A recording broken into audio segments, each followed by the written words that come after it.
The story begins with the main character slicing vegetables at remarkable speed as he rushes to prepare a fresh salad for his business. Right after, he cracks an egg into a hot pan that hisses the moment it touches the surface. Once everything is in place, he announces that he is finally ready for the grand opening. At a distance, a group of men in suits watches his food truck, noting that he seems only minutes away from starting service. Around the same time, a citywide alert about Go Daechun's food truck spreads instantly, setting off chaos everywhere. People on a bus beg the driver to hurry. Teachers walk out of their classrooms mid-lecture, heading straight for the truck. Office workers ask their bosses for sudden leave, unwilling to miss the chance to taste his food. Inside a monitoring center, someone stares at a screen in disbelief as the crowd number jumps from 100,000 to more than 1 million. Seeing the growing frenzy, a mysterious woman decides she must move now before it is too late. She insists that this time she will not let Daechun slip away. Soon, countless girls begin sprinting, driving, and doing whatever they must to reach the food truck. One young woman in particular looks overwhelmed with anticipation as she makes her way through the streets. The tiny food truck has somehow become the focal point of nearly the entire city. And there he stands, saying that for once he is not late to open shop. His earlier preparations turn into a lineup of dishes so varied and flavorful that even the ratatouille critic would be struck silent. This is Go Daechun, the hero of our story and a genuine culinary master. From his food truck, he greets the enormous crowd rushing toward him from every direction. The crowd erupts with excitement at the sight and smell of his food, and the place is surrounded by a soft pink glow. It seems the charm of the cook, not just the taste of his dishes, might be part of the frenzy. But before this entire scene, there is a flashback of Doc sitting alone in a dark room, lost in his phone. His screen is flooded with messages about loans and overdue payments. We discover he lost 300 million won in a scam promising big profits for buying items and writing glowing reviews. A news broadcast confirms hundreds of others fell for the same trick. What crushed him most was the sting of being fooled, which eventually cost him his day job. Feeling hopeless, he bought a stack of alcohol to drown the weight of it all. That night he wandered the snowy streets, drinking alone, getting more and more wasted. Then, out of nowhere, he caught the smell of something incredible drifting from a small food truck. The sign read Go Daechun. He checked his pockets and realized he barely had enough coins for anything.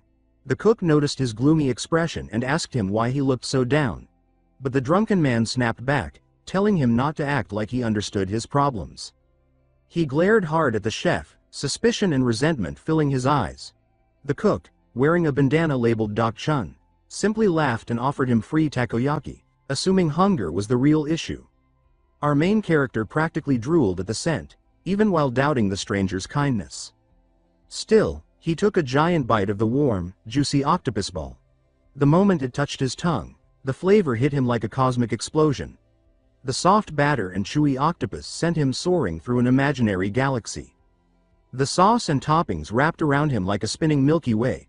He felt as if an entire universe melted inside him, warming a part of his soul he thought he had lost. The comfort was so overwhelming that tears rolled down his face. With a playful tone, the chef asked what he thought. Crying openly, the man said that he wished he could make others feel exactly what he was feeling at that moment. Sensing the fire in his eyes, Daechun asked him what he was waiting for. Smiling kindly, the chef invited him aboard the food truck. 3 years passed, and the young man worked tirelessly to repay Uncle Daechun's kindness. He keeps a photo of his mentor in the truck, always feeling like the debt in his heart can never truly be paid. The old chef's scoldings still echo in his memory, a constant guide. So he vows that the name Go Daechun will become famous across the country. Meanwhile, in a luxury district, a high-end restaurant bustles with waiters preparing for an exclusive guest. 2 employees whisper among themselves, wondering if anyone could really rent out an entire 3-star restaurant. That guest is the only daughter of the SH Group, the richest conglomerate in the world.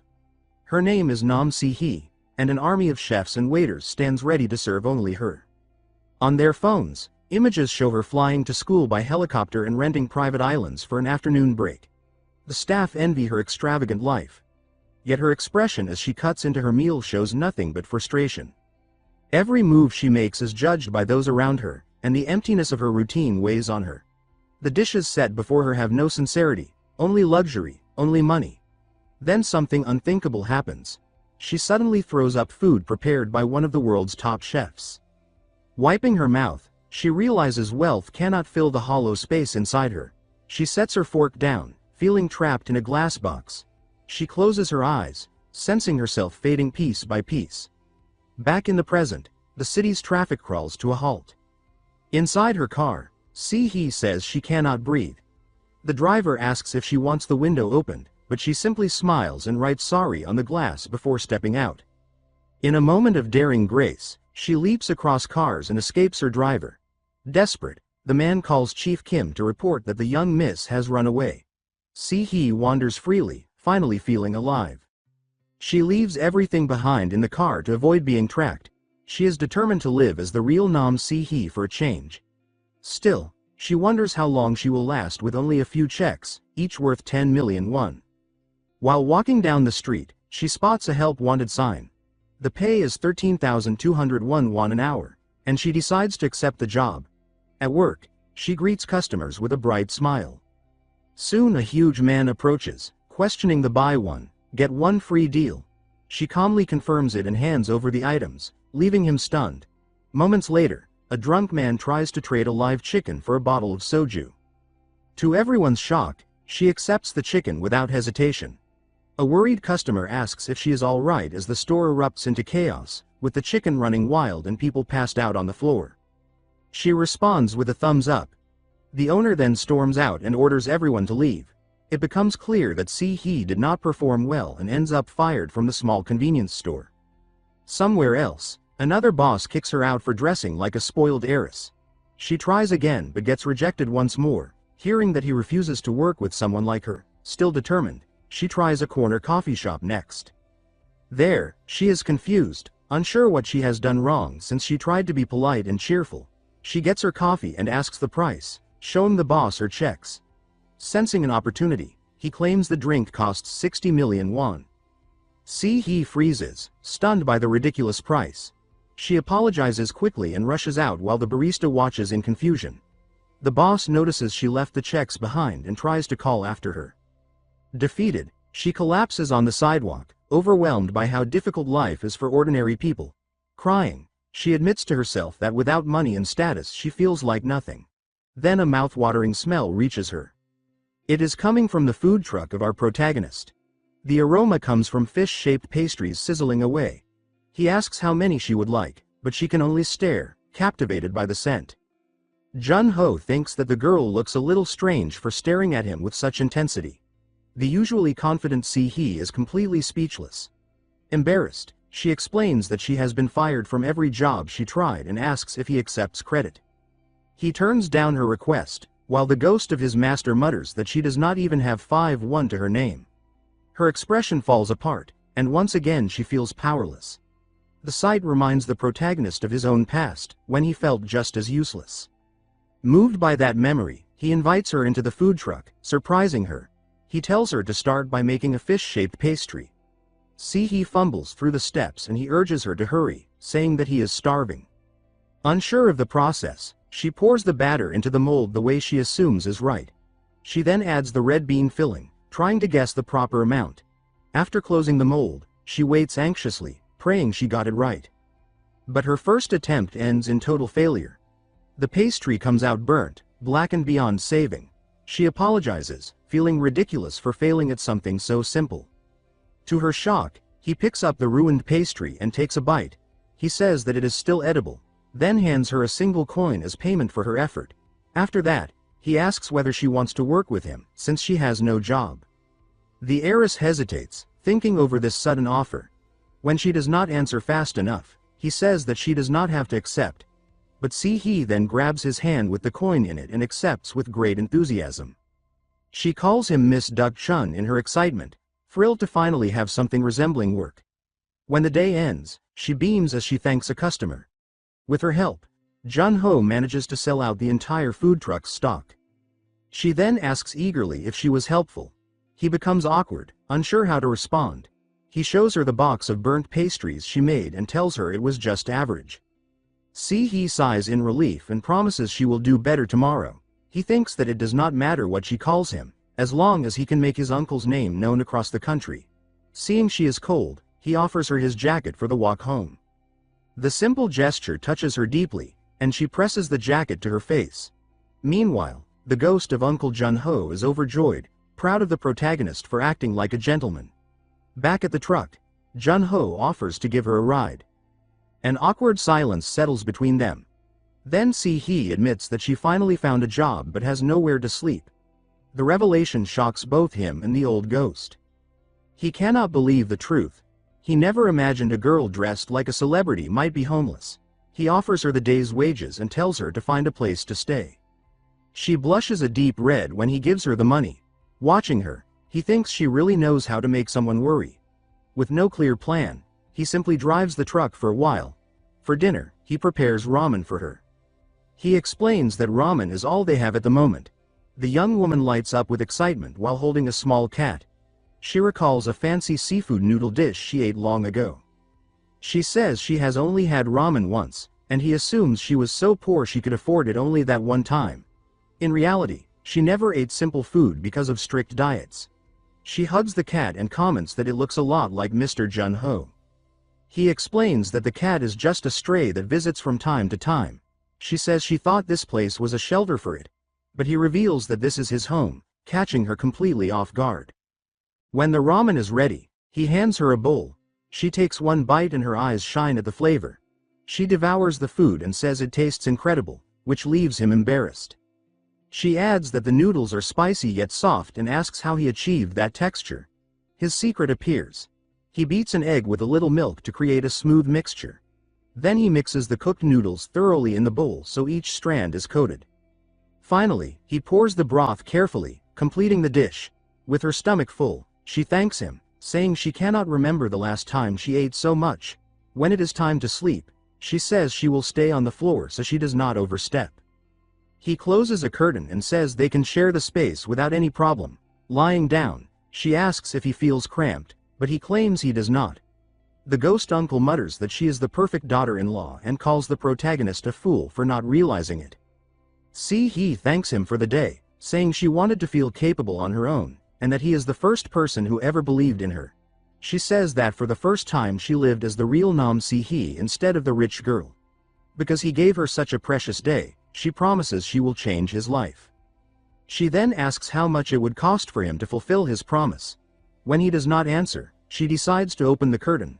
She finds him sleeping soundly, completely unaware, his ears plugged. Suddenly, a blinding light fills the room as the roar of a helicopter explodes through the night. The window shatters. A special agent announces over the radio that he has located the young miss. He grabs Si-hee and carries her to the waiting helicopter while she screams for Mr. Jun-ho. The ghost watches in anguish as she is taken away, but the protagonist stays asleep while the old man's spirit cries for his lost daughter-in-law. The next morning, sunlight glints off broken glass scattered across the floor.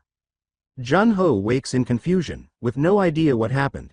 He stares at the mess in disbelief. Soon after, he begins his usual routine at the food truck. His master's ghost laments, saying he truly believed he had finally gained a daughter-in-law. As the truck runs, a huge screen displays an advertisement featuring Si-hee, and the ghost recognizes her instantly. He shouts her name, stunned as the truth clicks into place. He wonders how he failed to recognize her earlier. The promise she made and her question about the cost echo in his memory. The ghost panics, calling his nephew an idiot for missing such a golden chance. He remembers her chaotic departure and believes they will never meet again. But surprising them both, the heiress suddenly appears and says she has come back. The protagonist asks what happened, since she vanished and shattered his window. She hands him a check as thanks for the previous day and for the trouble she caused. The ghost is stunned when he sees the amount. 1 billion won. The protagonist begins to feel suspicious. He studies the check while the ghost continues to gape at it. Si-hee ignores their reactions and asks what today's special is. Thinking the check is fake, he tosses it in the trash and says today's special is fried chicken. She becomes thrilled at the idea of tasting the famous Korean chicken. The ghost panics and screams that the money is real as he desperately reaches into the trash for the check. Si-hee asks if she can help, and the old ghost scolds her for not noticing the mistake. Jun-ho starts sweating when he sees her reaction. Si-hee is shocked, saying she knows 15 languages but has never made batter before. Even so, she ties her hair back with determination and says she will try her best. He watches her with a bored stare, unimpressed by her spirit. He warns her that her clothes might get dirty, and she asks if her outfit is appropriate. Then she begins to change right there in the food truck. She takes off her oversized clothes and tosses them aside. Underneath, she reveals a snug and comfortable workout set. The protagonist turns bright red, stunned by how revealing it is. Then He grabs a bowl and dumps its contents straight into the hot oil. The oil erupts violently, startling her. Pieces of chicken fly through the air as she screams at the explosion. Acting fast, he shields her from the splattering oil with his body. He asks if she is all right while the hot drops burst around them like sparks. Her heart races as she looks at him, wondering what to do with this amazing man inches from her. She whispers his name, completely hypnotized. Just then, someone calls out for He, snapping his attention away. He is stunned and says her mother's name as the two remain frozen in that close moment. A flashback surges through her mind. In a recording studio, someone announces that the chairwoman of the SH group has arrived. This is Yoon-hee Young, He's mother, an intimidating and powerful woman. Without wasting words, the chairwoman immediately asks where her daughter, the heiress Nam Hee, has gone. One trembling employee answers that the young miss has not arrived yet and cannot be reached. With a cold stare, the woman calls for Secretary Kim, and the loyal assistant responds at once. Yoon-hee Young decides that she will personally search for her missing daughter. Back in the present, our protagonist feels the atmosphere outside the food truck change. Uncle Doc Chun, Ghost, panics when he realizes that the chairwoman of the SH group herself has appeared. Several men in suits suddenly surge forward and move to restrain Doc. He is subdued in seconds and forced to kneel in front of the formidable chairwoman. Secretary Kim, standing tall and intimidating, asks if she should deal with the man now. The chairwoman orders everyone to calm down and says that she will listen to what they have to say first. Sitting in an imposing chair like she owns the world, she announces that she will hear him out, regardless of what kind of excuse he offers. She even adds that these might be his last words, which terrifies Jun-ho. Jun-ho explains that he and He only work together, insisting that there is nothing more between them. The heiress backs him up and says that her mother should believe what he is saying. The chairwoman then picks up a piece of fried chicken and asks curiously how much it costs. He answers that it is 10,000 won, and she reacts as if that is outrageous for a single piece. When he tries to clarify, she completely ignores him and turns a serious gaze on her daughter instead. She then asks if he even knows who the famous Nam Hee is. With a bored face, Doc replies that he has no idea who that could be. He's mother assumes he is pretending ignorance because of the status gap between them. Without softening her tone, she bluntly asks if he is in love with her precious daughter. Jun-ho answers directly that he does not like her at all. The chairwoman then faces He and calmly concludes that her daughter must be the one who is in love with him.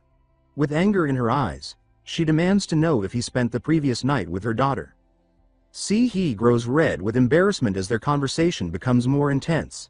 The chairwoman, overwhelmed by the drama, suddenly faints, and Secretary Kim panics at her collapse. Annoyed, Jun-ho repeats that nothing happened between them the night before. When she recovers, the chairwoman steps closer and asks if he is at least dating her daughter. He denies it, but she keeps pressing and demands to know if he intends to marry her. With open contempt, she says that a street vendor like him has no right to even imagine such a thing.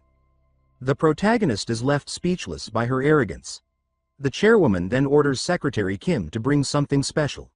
The secretary opens a briefcase stuffed with money. The heiress and the ghost uncle both shout for the chairwoman to stop this insanity. She calmly offers 10 billion won, and the uncle's spirit is so thrilled that he already starts calling her mother-in-law. Banknotes fly through the air like a rain of cash. He is horrified, hiding her face as she watches her mother's stunt. The chairwoman, on the other hand, keeps her cold, shrewd expression, completely unfazed. She tells him to take the money and marry her daughter. He stands there lost, bombarded by a proposal and a mountain of cash right in front of him. He is humiliated and can barely lift her head as the two stare at each other. The chairwoman ignores the discomfort and continues insisting that he accept the money. Seeing this, He screams at her mother to stop this absurd scene. The chairwoman dismisses her protests and, with a mocking tone, repeats that he should marry her daughter. Jun-ho, sweating nervously, repeats the word, marriage, in disbelief in his own head. Si-hee hides behind her mother, dying of shame over the performance. With a superior look, the chairwoman remarks that there is one condition for the marriage. Before even hearing it, Jun-ho firmly declares that he is not interested. The chairwoman finds his defiance amusing and tells him not to be so scared yet. She reveals that he has to abandon the food truck and work for the SH group instead. She says he must be raised to the same social level as her daughter if he wants to marry her. At that, he slams his hand on the briefcase of money. With a dark expression, he asks if her true goal was the food truck all along. Moving closer, he says that he has a good nose for things like this, which clearly startles her. He leans in and says that he thinks she smells like a con artist. The chairwoman admits that she likes his spirit, but she adds a final condition. With a furious glare, she says that she despises any horse that cannot be tamed. Jun-ho grabs some food and declares that he will never hand over control to anyone. Turning his back on her, he says that she should not come looking for him again. He adds the same message for Nam Si-hee as well. Si-hee is heartbroken and reaches out to him, but he is already gone. Elsewhere, the towering headquarters of the SH group fills the city skyline. Inside, a polished nameplate marks the office of the chairwoman. In that office, Si-hee confronts her mother and says that she has spent her entire life obeying her wishes. She says that for the first time, she has something she wants for herself. She cries out that she found someone she likes and asks if money is really the problem. Her mother simply holds her coffee cup, silent and distant, while listening to her daughter's rant. Then she asks if Si-hee is looking down on the man because he is just a stray she picked up. The heiress is left breathless and unable to respond to her mother's cruelty. With a completely icy look, the chairwoman asks if her daughter is done with her little performance. She steps closer and says that she does not care who her daughter dates, because no one can ever stand on their level anyway. In a cold, dark tone, she says that she will allow her daughter to have that man. She adds that in order to keep him, Si-hee simply has to ensure that he can never again work in that pathetic food truck. Her mother intimidates her, saying that she must obey for the sake of the SH group and that she has to do as she is told, just like she always has. With tears filling her eyes, Si-hee feels cornered while her mother calls her a good girl. Meanwhile, life at the food truck appears to return to normal. The protagonist talks to his uncle's photo and says that he protected the truck his uncle left behind. The ghost complains that he threw away 10 billion won for that same business. Jun-ho's thoughts drift back to Nam Si-hee. He recalls how similar she seemed to him in the past but wonders if she only wanted the truck after all. Jun-ho taps the photo angrily as he realizes he was almost scammed again. Looking at his own reflection, he says that he will protect the food truck with his life. At the company, Secretary Kim hurls herself against a locked door, begging the young miss to calm down. Inside her room, Si-hee throws herself onto the bed and screams that everything is her mother's fault. In tears, she insists that 10 billion won means nothing to her and sobs over the fact that Jun-ho told her not to come back. She calls her mother terrible and manipulative, shaking with fear about what she might do next. She feels she has to protect him somehow. Then she remembers Jun-ho's serious but gentle face. She thinks about the moment he warmed her with his jacket, and that intense moment they shared in the food truck. With her cheeks burning, she admits to herself that she is already completely in love with him. Sitting up on the bed, she suddenly gets an idea. She shouts for her secretary at the top of her lungs. Rushing out, she grabs Secretary Kim and orders her to prepare everything immediately. With a fierce and determined look, she reveals her big plan, a proposal. Meanwhile, on a bright morning, the stray cat belonging to the food truck naps peacefully. Jun-ho wakes up and comments that the weather is perfect for business. He then frowns and wonders why a helicopter is so loud this early in the day. Looking up, he sees a helicopter airlifting his entire food truck into the sky. He freezes, unable to process what he is seeing. Then reality hits and he screams that his truck is being kidnapped. In a panic, he yells at the helicopter to stop at once, but of course no one listens. With no time to think, he starts sprinting after it. He soon realizes he cannot keep up and quickly rents a bike to chase the flying truck. Pedaling with everything he has, he struggles not to lose sight of it. Exhausted, He reaches a building and demands that they give his truck back. As he looks ahead, he is completely thrown off by what he finds. A brand new food truck stands there, a monstrous high-end model, wrapped in a huge gift ribbon. Slowly, its door opens like the curtains of a concert stage. To his astonishment, Si-hee appears inside, wearing a dazzling wedding gown. She calls his name with a loving gaze and a radiant smile. She says that she prepared all of this wholeheartedly, just for him. She happily tugs on the giant ribbon around the truck while he stands there speechless. On the side of the vehicle, the words SH Dining Cruise are written in elegant golden letters. She proudly says that this is an ultra-luxurious food truck built especially for him. She steps closer and says that from now on, the two of them will be together in that place. Furious, he slams her against the wall and demands to know what she has done. A flashback then shows Si-hee in a kitchen, wearing an apron and looking like a housewife. She tries to chop vegetables but clearly has no talent for it, until someone steps in to help. She reacts with surprise when a pair of hands gently guides hers. Jun-ho appears behind her and assists her, holding her hands with care. He tells her in a soft tone that he already warned her not to do anything risky. Flustered, she answers that she only wanted to be helpful to Mr. Jun-ho. Doc embraces her and says that her presence alone is already a gift. In an intensely romantic moment, he confesses his love and they share a passionate kiss. But it all turns out to be just a dream. In reality, Si-hee is leaning in and trying to kiss Secretary Kim. The secretary pulls away, confused, and asks what is so great about that man. She then remembers that the young Mrs. Simplest assets are worth around 900 billion won. On top of that, Si-hee owns a hidden art collection valued at 30 trillion won, as well as a private space station and fleets of secret submarines. The secretary practically has a breakdown, saying that compared to all that, poor Doc has nothing but one tiny little food truck. Si-hee explains that Jun-ho filled an emptiness inside her that nothing else ever could. She says that out of everything she owns, not a single thing was truly something she wanted. Now, for the first time, she has something she genuinely desires, and she declares that she has no intention of losing it no matter what. She thinks that the moment with him in the food truck felt like pure magic, a moment where her status did not matter at all. She believes that in that tiny space she discovered a kind of happiness that money can never buy. She insists that she prepared all of this for herself, simply because she wants to be happy. She adds that, of course, she also intends to make Mr. Jun-ho the happiest man alive. Comparing herself to Cinderella, she promises that she will change everything for his sake and turn him into a real prince. She says that he should not worry, and that all he has to do is step into the glass slippers and come to her. Her fairy tale shatters the next second when she is brought back to reality. Jun-ho casually crushes the glass slippers under his foot without any hesitation. With a dark expression, he reaches out, moving in closer. Still furious, he keeps her pinned in place and demands to know what she has done with his original food truck. He tells her not to stain his uncle's name by attaching it to that flashy new truck. Si-hee is completely overwhelmed and asks why he is acting like this. Secretary Kim snaps and yells at him for treating the young miss so roughly. Jun-ho recalls the news broadcast about the scam that cost him everything in the past. He explains that he knows exactly how people use sweet words as bait to swindle others and take everything from them. He states firmly that he refuses to fall for the same trick again, which leaves the secretary baffled. He turns to Si-hee and says that it does not matter if she is an heiress or anything else. He points at his uncle's name on the truck and declares that he has no intention of abandoning it.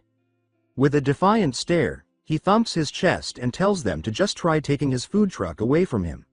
Si-hee blushes and starts wondering what he truly meant by those words. She realizes that, to him, it does not matter whether she is rich or not. Because of that, she completely misreads his meaning, convincing herself that he was talking about his heart instead of the truck. Everything clicks in her mind, and she suddenly becomes incredibly hopeful.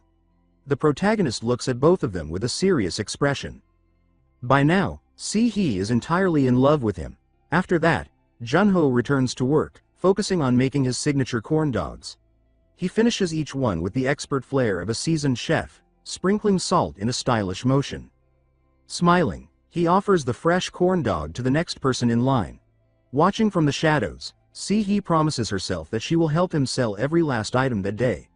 He finds the whole situation suspicious, but he cannot deny that business is booming. Even so, He starts to notice something odd about the customers. One of them loudly praises the food before even taking a bite, and that instantly raises his suspicions. In disguise, Sihee spots him scanning the area, clearly on alert for anything shady. While the cat naps calmly nearby, Jun-ho chooses to ignore the strange crowd and calls the next customer forward. The heiress steps up and declares that she will buy everything, but he recognizes her immediately. She tries again with a different disguise, yet he repeats that he will not sell to Miss Nam Sihee. Refusing to give up, she appears once more in an adorable costume, and this time he completely loses his patience. He calls her stubborn and yanks the oversized kitten head off her. Frustrated, she asks why he refuses to sell food to her. She insists that he should at least give her a chance, while he questions the basis of her confidence. Sihee raises her voice and asks what she has to do, saying that she is willing to do anything. Jun-ho seems to mull over her words for a brief moment. Then, without warning, he suddenly pulls her into a hug. She is stunned by his unexpected gesture. Blushing hard, she starts panicking internally, convinced that she is not ready for this kind of moment. She imagines a dramatic, romantic kiss unfolding between them right then and there. She closes her eyes and steels herself, saying that she is ready for Mr. Jun-ho. Jun-ho just stares at her in confusion and asks what Miss Nam Sihee is doing. It turns out he was only trying to tie an apron around her waist and has no idea why she is reacting that way. He tells her that if she wants to eat, she has to earn it like everyone else. Fired up, the heiress changes outfits and accepts his challenge, thrilled at the chance to work with him. He is irritated by her extreme enthusiasm, so he simply tells them to get started, and she agrees, though a little deflated. On the job, the heiress diligently serves customers while someone quietly snaps pictures of her from the sidelines. In one photo, she beams with joy while trying to drizzle sauce on a corn dog, but the sauce completely misses the target. In another, she nearly causes the fryer to explode, sending Jun-ho into full panic mode. After all the chaos, she finally gets to taste a corn dog that she made herself. The last photo captures the two of them at the end of the day, sharing a very sweet and charming moment together. It is revealed that Secretary Kim is the one taking the pictures while speaking to the chairwoman on the phone. The look in the secretary's eyes shows that she is plotting something against the protagonist. In another scene, back home, his phone will not stop buzzing with notifications. Stepping out of the shower, Jun-ho wonders who is sending so many messages. It is Sihee, repeatedly asking him out on a date, but he chooses to ignore her and leaves all her messages unread. He decides he will keep ignoring her, yet the phone keeps vibrating non-stop, driving him crazy. Annoyed, Jun-ho finally heads to his computer and opens a new email that has just arrived. Seeing the result in the email, he shoots up from his chair with his laptop in hand. At his food truck, he celebrates loudly because he has won the auction for the amusement park vendor spot. Soon he is there at the park, preparing ice cream with impressive skill. The swirl of ice cream, the chocolate syrup, and the bright red cherry look irresistible, becoming the highlight of the day. The protagonist then says that everything is ready and that he can finally begin. But he finds it strange, because the amusement park is completely empty. To make things worse, opening time has already passed and not a single customer has appeared. He wonders if the reason is the weather, thinking maybe it will rain. Then Sihee suddenly materializes behind him and licks the ice cream he is holding. With a smile, she says his name and tells him she is glad he finally arrived. He is stunned and asks how she managed to find him. A light goes on in his mind, and he begins to suspect the truth. With narrowed eyes, he asks if the amusement park belongs to the SH group as well. Sihee shakes her hand in denial and tells him he is wrong. She then reveals that no other customers will be showing up today, which infuriates him. She tosses money into the air and proudly says she rented the entire amusement park just for them. She adds that if she does this for the whole month, only she will be able to buy from him. Hearing this, he realizes he is completely trapped, and she gives him a triumphant smile. Still holding him by the wrist, she cheerfully tells him to focus only on her today. She drags him through the empty park as if guiding him through their own private world. Far away, Secretary Kim watches everything unfold and says she will step in for the chairwoman. But the chairwoman replies that she will handle the orders herself and instructs Secretary Kim not to interfere. Then she asks if the secretary does not trust her. Filled with frustration, Secretary Kim clenches her fist so tightly that she punches the wall and cracks it. With fiery determination, she says she will prove her worth in her own way. On a ride nearby, she thinks that the protagonist is the root of all problems and that removing threats is her duty. She decides she must neutralize the danger before anything gets worse. She concludes that to eliminate the threat, she must seduce him. She recalls spending 5 million won on a professional dating course, feeling confident because she has mastered every relationship theory in existence. Meanwhile, the protagonist, completely unaware, is sweating nervously under her intense stare. While the ride gains speed, she says the first step is maintaining constant eye contact, gripping the safety bar in a bizarre pose as she drills holes into him with her gaze. As the roller coaster dives, she keeps staring at him without blinking. Secretary Kim screams with excitement as the ride speeds up. Si-hee laughs joyfully and shouts his name with pure happiness. On another ride, the secretary grabs him from behind, applying her physical touch technique. During a water ride, all three of them get soaked, and the secretary thinks her plan is flawless. Si-hee shouts that she is having the time of her life. Afterward, dripping wet, the protagonist sees Si-hee holding up a photo she took of the moment. She says it is perfect timing for something she wanted and pulls him by the hand. Soon they appear wearing school uniforms for a classic amusement park photo shoot.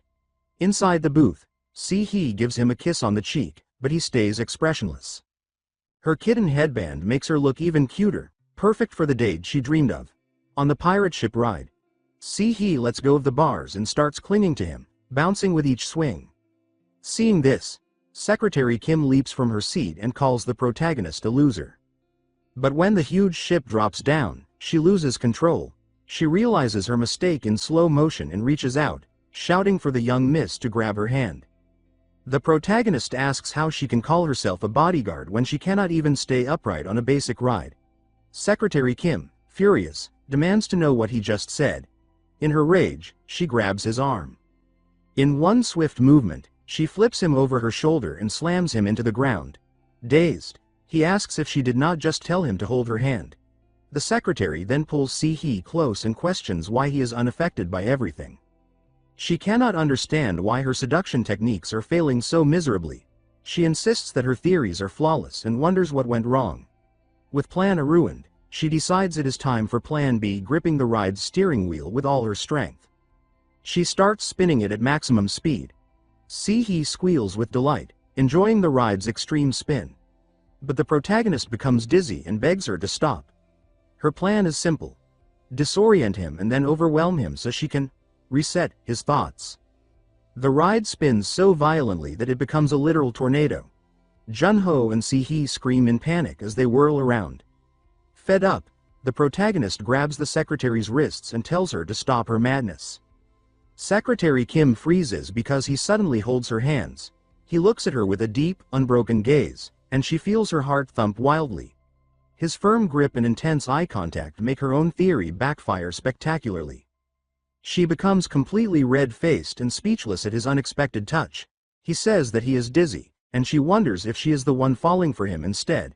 He tells her to let go, but she refuses, and he warns that he will get sick if she continues. She realizes he nearly reversed her entire plan and thinks he is not an ordinary man. Then she glances sideways and thinks that the young miss absolutely cannot see him like this.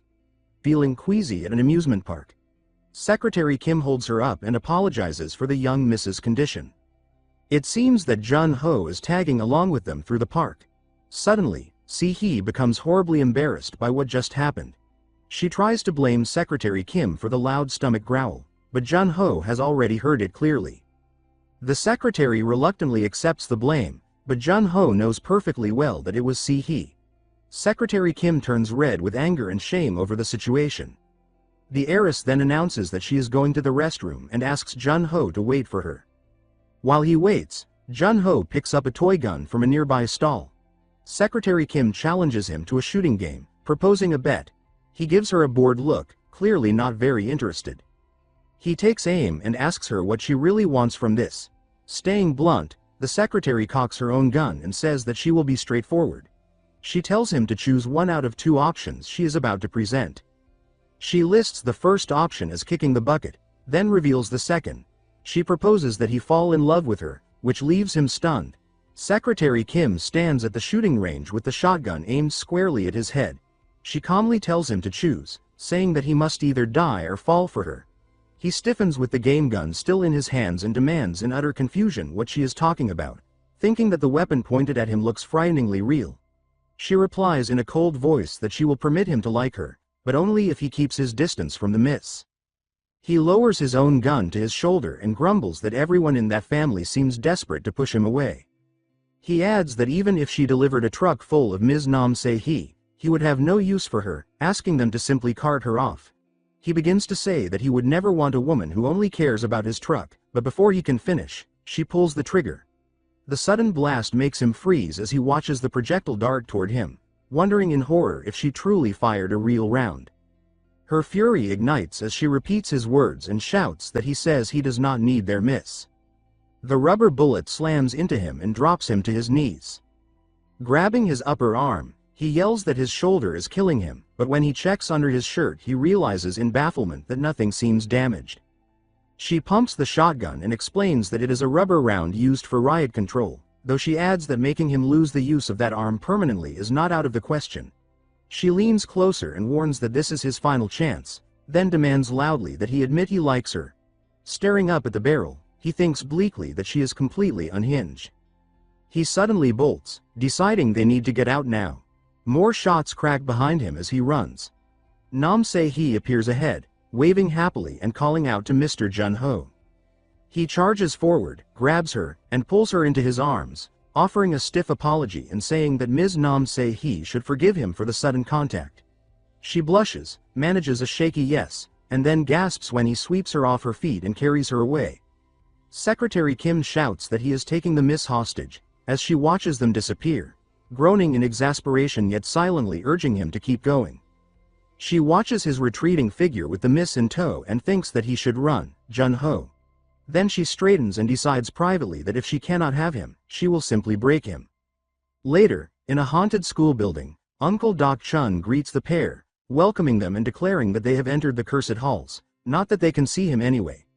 In the dim red corridor, Nam Se-hee clings to Jun-ho's arm and asks if he has finally agreed to go on a date with her. He answers that for now she should just stay close, thinking that they can hide here and stall for time. Blushing, she whispers her agreement. Above them a camera rotates, and on her tablet Secretary Kim watches the feed, remarking that she cannot believe he walked into that place by choice, which she had personally modified earlier. She describes that the haunted house is the park's most famous attraction and notes that for their miss, with her reflexes and athletic skill, it is nothing more than child's play. Jun-ho mutters that it does not seem that bad, right before the entire set erupts. Se-hee says it is because the house is extremely realistic. He wonders whether they will survive. Nam Se-hee laughs that it just became even more entertaining as 3 arrows shoots towards him. Before it's too late, Se-hee slams into him and knocks him flat. Standing over him, she tells him not to worry and promises she will stay near and protect him. Under the purple lights he stares at her, sweat gathering at his brow, thinking that staying here means certain death. Elsewhere, Secretary Kim stares at her tablet, murmuring wait, and then insisting that something feels wrong as she sees him shielding the miss. Soon after, he hoists Nam Se-hee and sprints, a horde of ghouls stampeding behind. Kim thinks that if this continues, Jun-ho would be the only one helping Se-hee. He snatches a flashlight from the floor. In another corridor, darkness swallows everything until his beam flicks on. The light lands on a long-haired girl crouched ahead. The sight makes him jerk back, stammering in horror and barely forcing out a fragmented what before the apparition lunges straight into the light. Secretary Kim Ghost Girl Edition hurls herself at him, her leg going for his face. He barely manages to dodge backwards while the flashlight beam slices frantic arcs through the dark.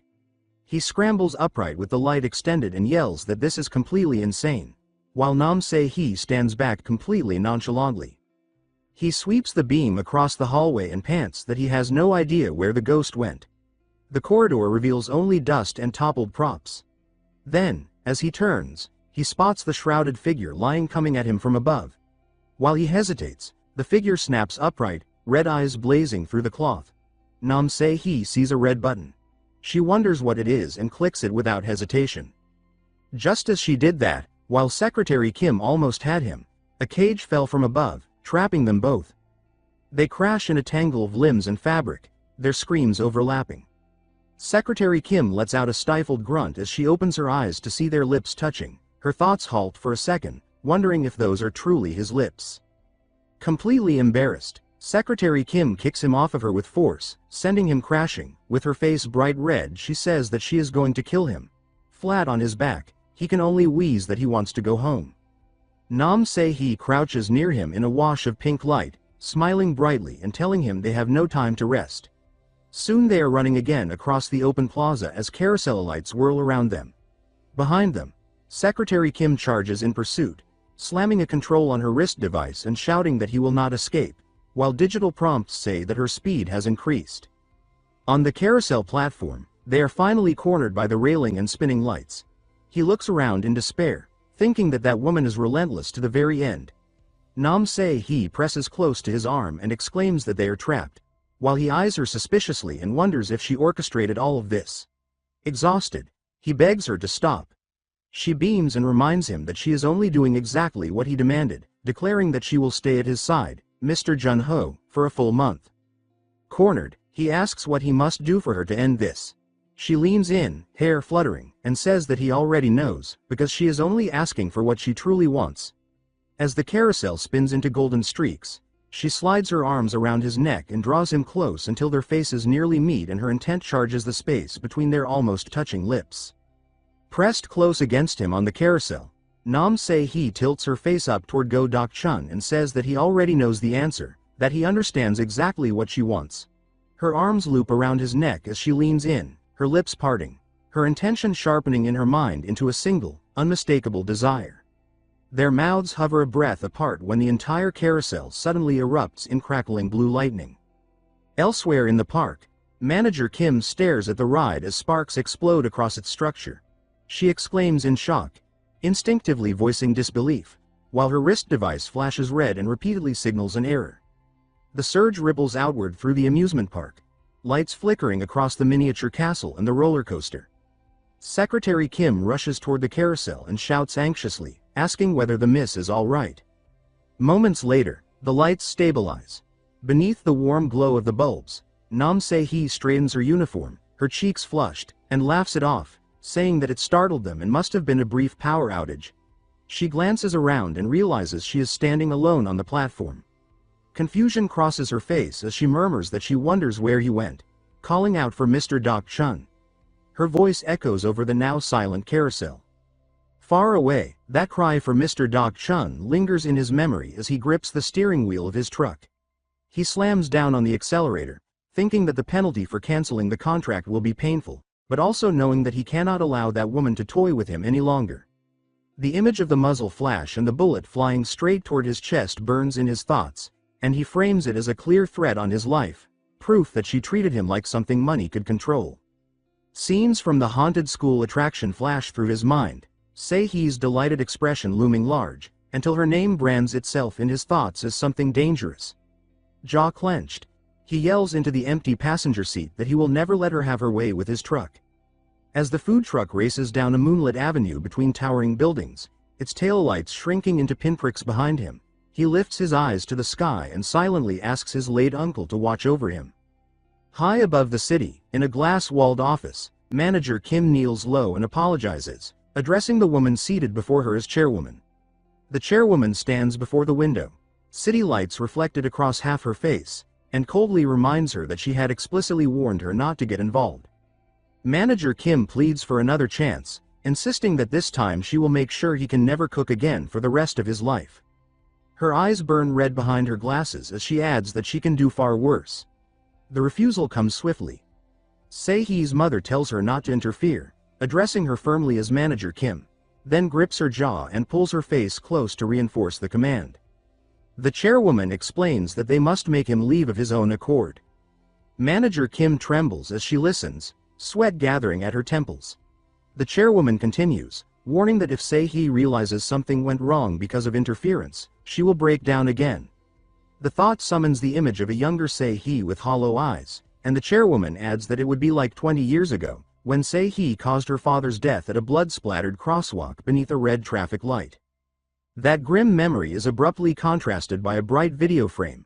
A cheerful Se-hee, wearing a cap marked SH, bites into a sandwich and smiles at the camera while energetically promoting Go Doc Chun's food truck. She remains unaware that the past she carries is now shaping a dangerous game around the man who owns it. Jun-ho's food truck sits among the university festival booths. Inside, he watches a pepperoni pizza bake as the crust blisters and the cheese bubbles. He tastes it and murmurs that it turned out well. Petals drift through the air as he reflects that the amusement park incident was unfortunate, but at least he managed to secure a spot at the university festival. He scans the crowd and remarks that university students stir up old memories, briefly thinking about when he was one of them. He forces himself to stop, reminding himself that now is not the time to dwell on the past. A customer asks for a slice of pepperoni pizza. Jun-ho responds that it will be one slice as he turns to serve, then pauses mid-motion with a small sound of surprise. A familiar young woman steps forward and calls his name, asking if he is Jun-ho Oppa. He recognizes her as Park Yu-ri and remarks that she used to be a middle school student, though he corrects himself, acknowledging that was years ago. He adds that it feels strange to think she is already a university student, because to him she still looks the same. Yu-ri blushes as she watches him, half hiding behind the book pressed to her chest, thinking that Oppa is still the same. Jun-ho gestures toward the boy beside her and asks whether that is her boyfriend.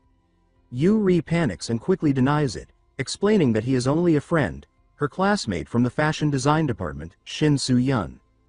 Jun-ho offers her a slice and encourages her to try the pizza he made. Yu-ri hesitates and says that she is on a diet, so she will only take one bite. The moment she bites down, she reacts immediately, exclaiming that it is delicious. Her thoughts dissolve into the savory umami of oil bursting from the salty pepperoni, the fragrant spices melting together, and the layers of cheese binding all the flavors into something overwhelming. Yu-ri clutches the slice as if the taste itself is pulling at her with invisible strings. She staggers slightly, thinking in alarm that the pizza keeps drawing her in. She groans that she is supposed to be on a diet, yet her body leans forward against her will. The sensation deepens until her thoughts fix entirely on the bread. In her imagination, the crust becomes a golden tide, crisp on the outside and soft and heavy within, the savory flavor growing stronger with every bite. Overwhelmed, she blurts that it is unfair for bread to taste this good. She spins back toward the counter, cheeks flushed, and excitedly asks Jun-ho Oppa since when he has been cooking, saying it is unbelievably delicious. Jun-ho smiles behind the service window and comments that it is nice to see her eating so happily. His tone shifts as he points out that she really eats well, implying that she already finished the entire slice. Yu-ri's resolve collapses instantly, and the idea of dieting vanishes as if blown away. Jun-ho glances at her jacket and asks if she said she is in the fashion design department. He recalls that even back then, her drawings used to win awards. Yu-ri lights up and says that he remembered. He recalls how she used to pester him to buy her meals whenever she won, even though he was a poor university student at the time. In the memory, he laughs awkwardly while she flashes a peace sign beside him. She admits that she was a brat back then. Jun-ho replies that now he is simply proud that she is attending the best university in Korea.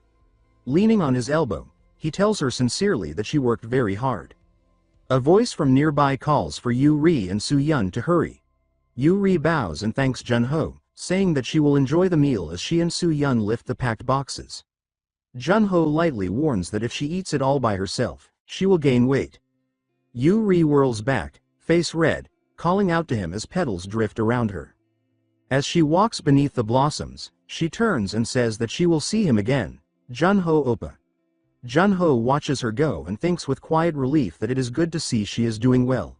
Elsewhere, the warmth shatters as a phone vibrates in the dark. The glowing message reflects in her glasses, repeating that they must kill, must kill. The ringing stretches on as purple scales seem to close in around Yu-ri. She pleads in a trembling voice, begging again and again to be let go. Someone suddenly calls out Park Yu-ri's name, and her pupils snap back into focus as if she has been caught mid-thought. Startled, she blurts that she heard them and that she is sorry, her voice too loud for a classroom that had been half asleep. On the page in front of her, her pen keeps moving anyway, scratching out lines that look like Jun-ho. Her cheeks heat up as she quietly giggles to herself that he is handsome, the thought ballooning in her head until it feels like it might burst.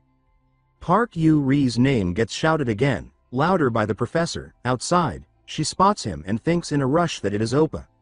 The realization makes her flustered enough that she stumbles, bumping into someone and immediately sputtering that she is really sorry. A friend leans in and asks why she is acting weird today, asking if something is wrong. Another complains that Yuri has been like this ever since she met that pizza truck uncle, and the whispering around her turns into excited poking. Yuri snaps back, insisting that he is not an uncle, her face burning. Someone needles her by asking whether that kind of uncle is her type, and another friend practically vibrates, demanding that she spill everything because they are buzzing with dopamine, ordering her to explain it all from the beginning. Yuri's mind slips into memory. She recalls that the first flutter she ever felt was back in middle school, and she admits to herself that it was her first love. She remembers greeting him brightly, calling him Oppa as she waved. She remembers candy appearing in his hand every time they met, and she remembers him teasing that she never refused and that she was going to get fat. She remembers punching him in protest and yelling that Oppa always gave them to her anyway, while he only laughed. Those tiny moments pile up until her heart feels too full to hold them. In winter, snow drifting through the air, he had called her name and asked what she was doing outside in the cold. She had thrust her hands forward and said she came to give him a Christmas present. He had looked at it, then told her she should give things like that to her boyfriend. She had gone quiet, then called him Oppa again, voice shaking as she said that she was a high school student now. She had promised that in just 3 more years, she would be a university student. In the falling snow, Yuri hugs her scarf closer and asks, with cheeks red and eyes shining, whether she can confess to him when she goes to university. Jun-ho freezes for a beat, then bursts into loud laughter, his shoulders shaking as the sound echoes out into the cold night. Yuri flails in embarrassment and complains that it is too much, and he steps in quickly, rubbing the back of his neck as he apologizes over and over, saying that it is still a good thing to hear. Even as he speaks, he thinks that it is natural for someone to like the boy next door, and he tries to keep his tone gentle as he tells her that, for now, she should focus on studying and be careful not to catch a cold. He turns to leave, his footsteps crunching away through the snow. Yuri remains behind, overwhelmed, and she ends up collapsing into the powder with a soft thud, face burning as she clutches her small present to her chest. Through the drifting flakes, she forces the words out anyway and murmurs that she wishes him a Merry Christmas, watching his back grow smaller. Later, a quiet night presses in around apartment windows, and Yuri steels herself and thinks that she has to be brave. Even though he suddenly disappeared one day, leaving only silence and scattered traces behind, her heart refuses to let go. In her mind, his name rings clearly, Jun-ho, and she admits that he was her first love. Time passes into the warm orange of another evening. The food truck glows under the setting sun, and he greets a customer with an easy welcome. Yuri appears in front of him again, older now, holding up 2 cold cans, and she asks if he has a moment. They sit side by side, and she comments that it is still chilly at night, and he agrees without looking away from the skyline. Her hand slides toward a neatly wrapped box, and she hesitates before asking, carefully, whether Oppa has a girlfriend. He repeats the word as if testing it, then thinks that, with Shish or whatever constantly eyeing his food truck, he cannot be bothered with things like girlfriends. Yuri leans forward urgently and asks if he does not, and when he answers, she explodes with a bright, breathless yes. She straightens, clutching the gift tighter, and declares that she is a university student now. He stares, confused, and she rushes on, saying that what she means is. Yuri clutches the wrapped box with both hands, cheeks blushing as she forces the words out and says that she still feels the same, that she still loves Oppa. But before she could finish her sentence, a violent roar tears through the sky. A helicopter descends, blades chopping the air, leaves and dust exploding outward. Yuri staggers as the wind slams into her, eyes wide in shock. In the chaos, Si-hee leans out from the open side of the helicopter, hair streaming, eyes locked on Dak-chun. Yuri's vision blurs as she recognizes her and thinks the name Nam Se-hee. Jun-ho clenches his jaw, sweat beading, as the woman laughs breathlessly and calls him Jun-ho Oppa as well, demanding to know why, over and over, her voice sharp and frantic. The helicopter pulls back, and Se-hee steps in close, looping an arm around Jun-ho with practiced ease. She laughs brightly and says that meeting here like this must be fate. He asks her how she found this place, to which she replies that this is in fact the graduate school she attends. Yu-ri, with a pale and shocked face, asks about their relationship. Jun-ho stiffens as Si-hee raises two fingers playfully and declares that they are engaged to be married, adding a small heart as if it is obvious. Yu-ri freezes. Her thoughts fracture as the realization hits that he does not have a girlfriend but has a fiancé. She wonders what is going on with her calling Jun-ho Mr. Dak-chun and thinks in disbelief whether he changed his name. Jun-ho pinches the bridge of his nose and exhales, saying that it is a long story and that it is all nonsense. Yu-ri forces a shaky laugh and asks if it is a joke, if Oppa and her are joking.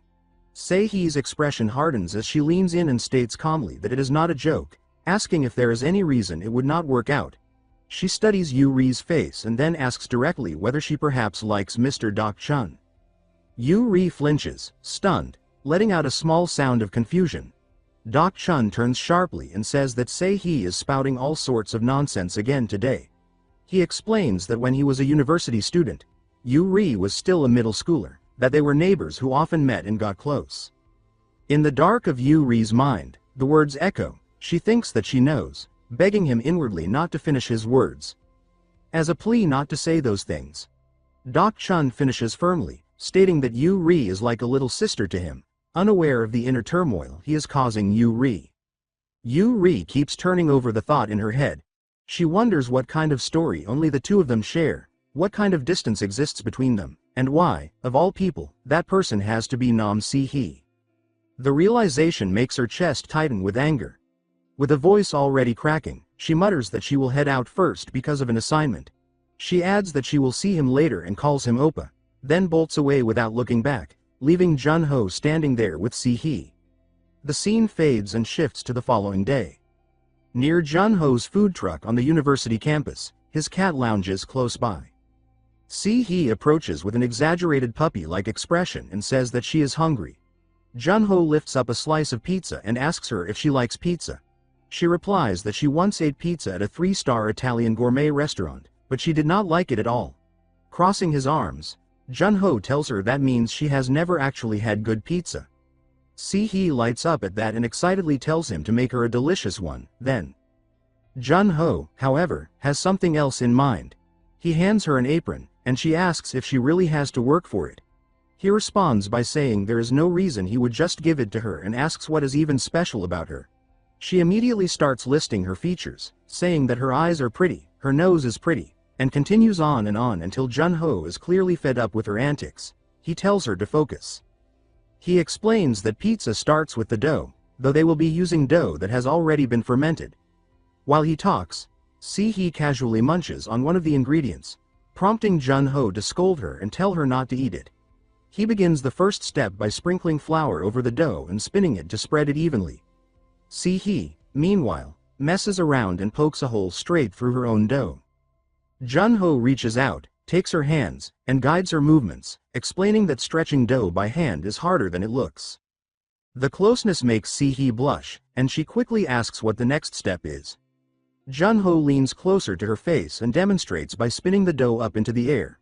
He explains that using centrifugal force helps the dough spread evenly. A group of women gather around the food truck, filming Jun-ho's impressive pizza skills. He then tells Si-hee to try it herself, but when she does, the dough and ingredients go flying everywhere. Afterward, they add the toppings and slide the pizza into the oven for 10 minutes. Soon, the bacon potato pizza with extra mayonnaise is complete. Si-hee takes a bite and clearly enjoys it, describing how the fluffy, chewy dough fills her mouth. She says that the bacon and wedge potatoes burst with flavor, cutting through with the tangy acidity and spicy kick of the special tomato sauce. At the end, she adds that the cheese and mayonnaise smash everything together, making it feel like she is committing a sin against her body. Even so, she admits that the dopamine rush will not stop and that it tastes insanely good. She then tells Jun-ho to look at her, and once again she starts fooling around, this time with strings of cheese. Jun-ho lets out a tired sigh. Just then, someone asks for a slice of the potato pizza. He quickly packs a piece and says that the timing is perfect since it was just baked. When he mentions that it will cost 3,501 won, the woman asks if he is really going to charge her. Jun-ho looks confused until the woman smiles and calls him by name. He finally realizes that the woman standing there is Park Yu-ri. Si-hee clings to Jun-ho's arm and remarks that the woman is the same one she saw the day before. Yu-ri glares up at Si-hee, thinking that she cannot just sit back and let her steal her oppa away. Jun-ho apologizes, saying that he did not recognize Yu-ri because she has changed so much. Yu-ri twirls her hair and shyly asks if it is too short or looks strange. Jun-ho tells her that she looks pretty, and Yu-ri gets flustered, thinking it is unfair for him to say it so casually. At the same time, Si-hee asks Jun-ho if she looks pretty today, only for him to bluntly reply that she does not. Yu-ri becomes irritated, feeling that Si-hee is ruining the moment. She pulls Jun-ho's arm closer to her chest and says that she will help him. Si-hee immediately does the same, claiming she is much better at this than Yu-ri. Before things can escalate further, Secretary Kim appears behind Si-hee and reminds her that she has a meeting with her academic advisor. Si-hee cries out for Jun-ho as she is dragged away, while Yu-ri happily waves goodbye, pleased that she now has Jun-ho all to herself. Jun-ho tells Yu-ri that he will pay her wages in pizza. She tells him to stop joking around, but he pokes her nose and says he is serious, explaining that it is the owner's decision. Flour from his glove smears across her nose, and she complains that she spent a lot of money on her makeup today. Hearing that, Jun-ho becomes worried and reaches out to brush the flour away. Yu-ri suddenly smirks and shoves his face into a tray filled with flour, leaving his face completely white. She jokes that his makeup turned out great and teasingly calls him a powder monster as she holds up a cloth to clean him off. While wiping his face, she casually asks about his ideal type. Jun-ho admits that he has never really thought about it. After a moment, he has a realization and convinces himself that he likes everything opposite of Si-hee. He answers that he probably likes short hair and bright colors, that he is not a fan of very pale skin, and most of all, someone who lives earnestly on their own without relying on money or connections. Inside his head, he adds that as long as it is not Nam Si-hee, it is fine. Jun-ho then asks Yu-ri why she suddenly brought up his ideal type, but she throws the cloth at his face and tells him to wait a second. It dawns on her that her hair is short and brightly colored, that her skin is not pale, and that she works hard on her own. She realizes that she perfectly matches his ideal type. With a loving smile, she is about to say that his type is her, when a mysterious person suddenly speaks up, saying that she finally found her. Yu-ri freezes as the person places a hand on her shoulder and calls her name. The feeling mirrors the fear Yu-ri had earlier when she read the message on her phone. All of a sudden, someone places a hand on Yu-ri's shoulder and says that they finally found her. The smile on her face disappears instantly, replaced by a look of despair. Jun-ho pulls the towel off his face and asks if Yu-ri was saying something, but his words trail off when he notices a man standing right beside her. Jun-ho asks who the man is. The long-haired man casually replies that he is Yu-ri's boyfriend, wrapping an arm around her as he comments that she seems to have gotten prettier while he was gone. Yu-ri calls him T-wen and tells him to stop, saying that they already broke up. T-wen grabs her face and asks why she thinks she gets to decide that on her own, adding that he was only fooling around anyway. Yu-ri begs him to stop, her voice trembling as she looks like she might burst into tears at any second. Suddenly, T-wen lets out a scream, and Yu-ri's eyes fly open in shock. Jun-ho is gripping T-wen by the ears, yanking them hard as T-wen yells at him to let go. Jun-ho calmly says that he is only pulling his ears so he can hear better, since he clearly seems to have trouble listening. He then shoves T-wen aside and tells him to get lost, saying that he has crossed the line. T-wen snaps back, asking why Jun-ho is sticking his nose into someone else's business and running his mouth. Jun-ho glances at Yu-ri, who is crying, then pulls her closer and says that he is her boyfriend. Yu-ri stares at him in shock, her expression full of confusion. T-wen scoffs and asks how Yu-ri dared to meet another man. Jun-ho steps in front of her again and tells T-wen to leave, warning him that he will not stop at a warning next time. People around them start filming the scene. Some whisper that T-wen is the fourth-year representative from the media department. Realizing the attention, T-wen turns away and says that Yu-ri will regret this, telling her to just wait and see. Jun-ho looks like he is about to chase after him and throw punches, but Yu-ri suddenly hugs him tightly from behind and apologizes over and over. Jun-ho gently pries her hands away and leans closer, wiping the tears from her face as he tells her that she has nothing to apologize for and that she did nothing wrong. Yu-ri feels embarrassed, wondering why that man had to appear at this exact moment. She hugs Jun-ho again and admits that she cannot help but like him even more now. Just then, someone calls out to her. Yu-ri says that it sounds like one of her friends and asks what is going on.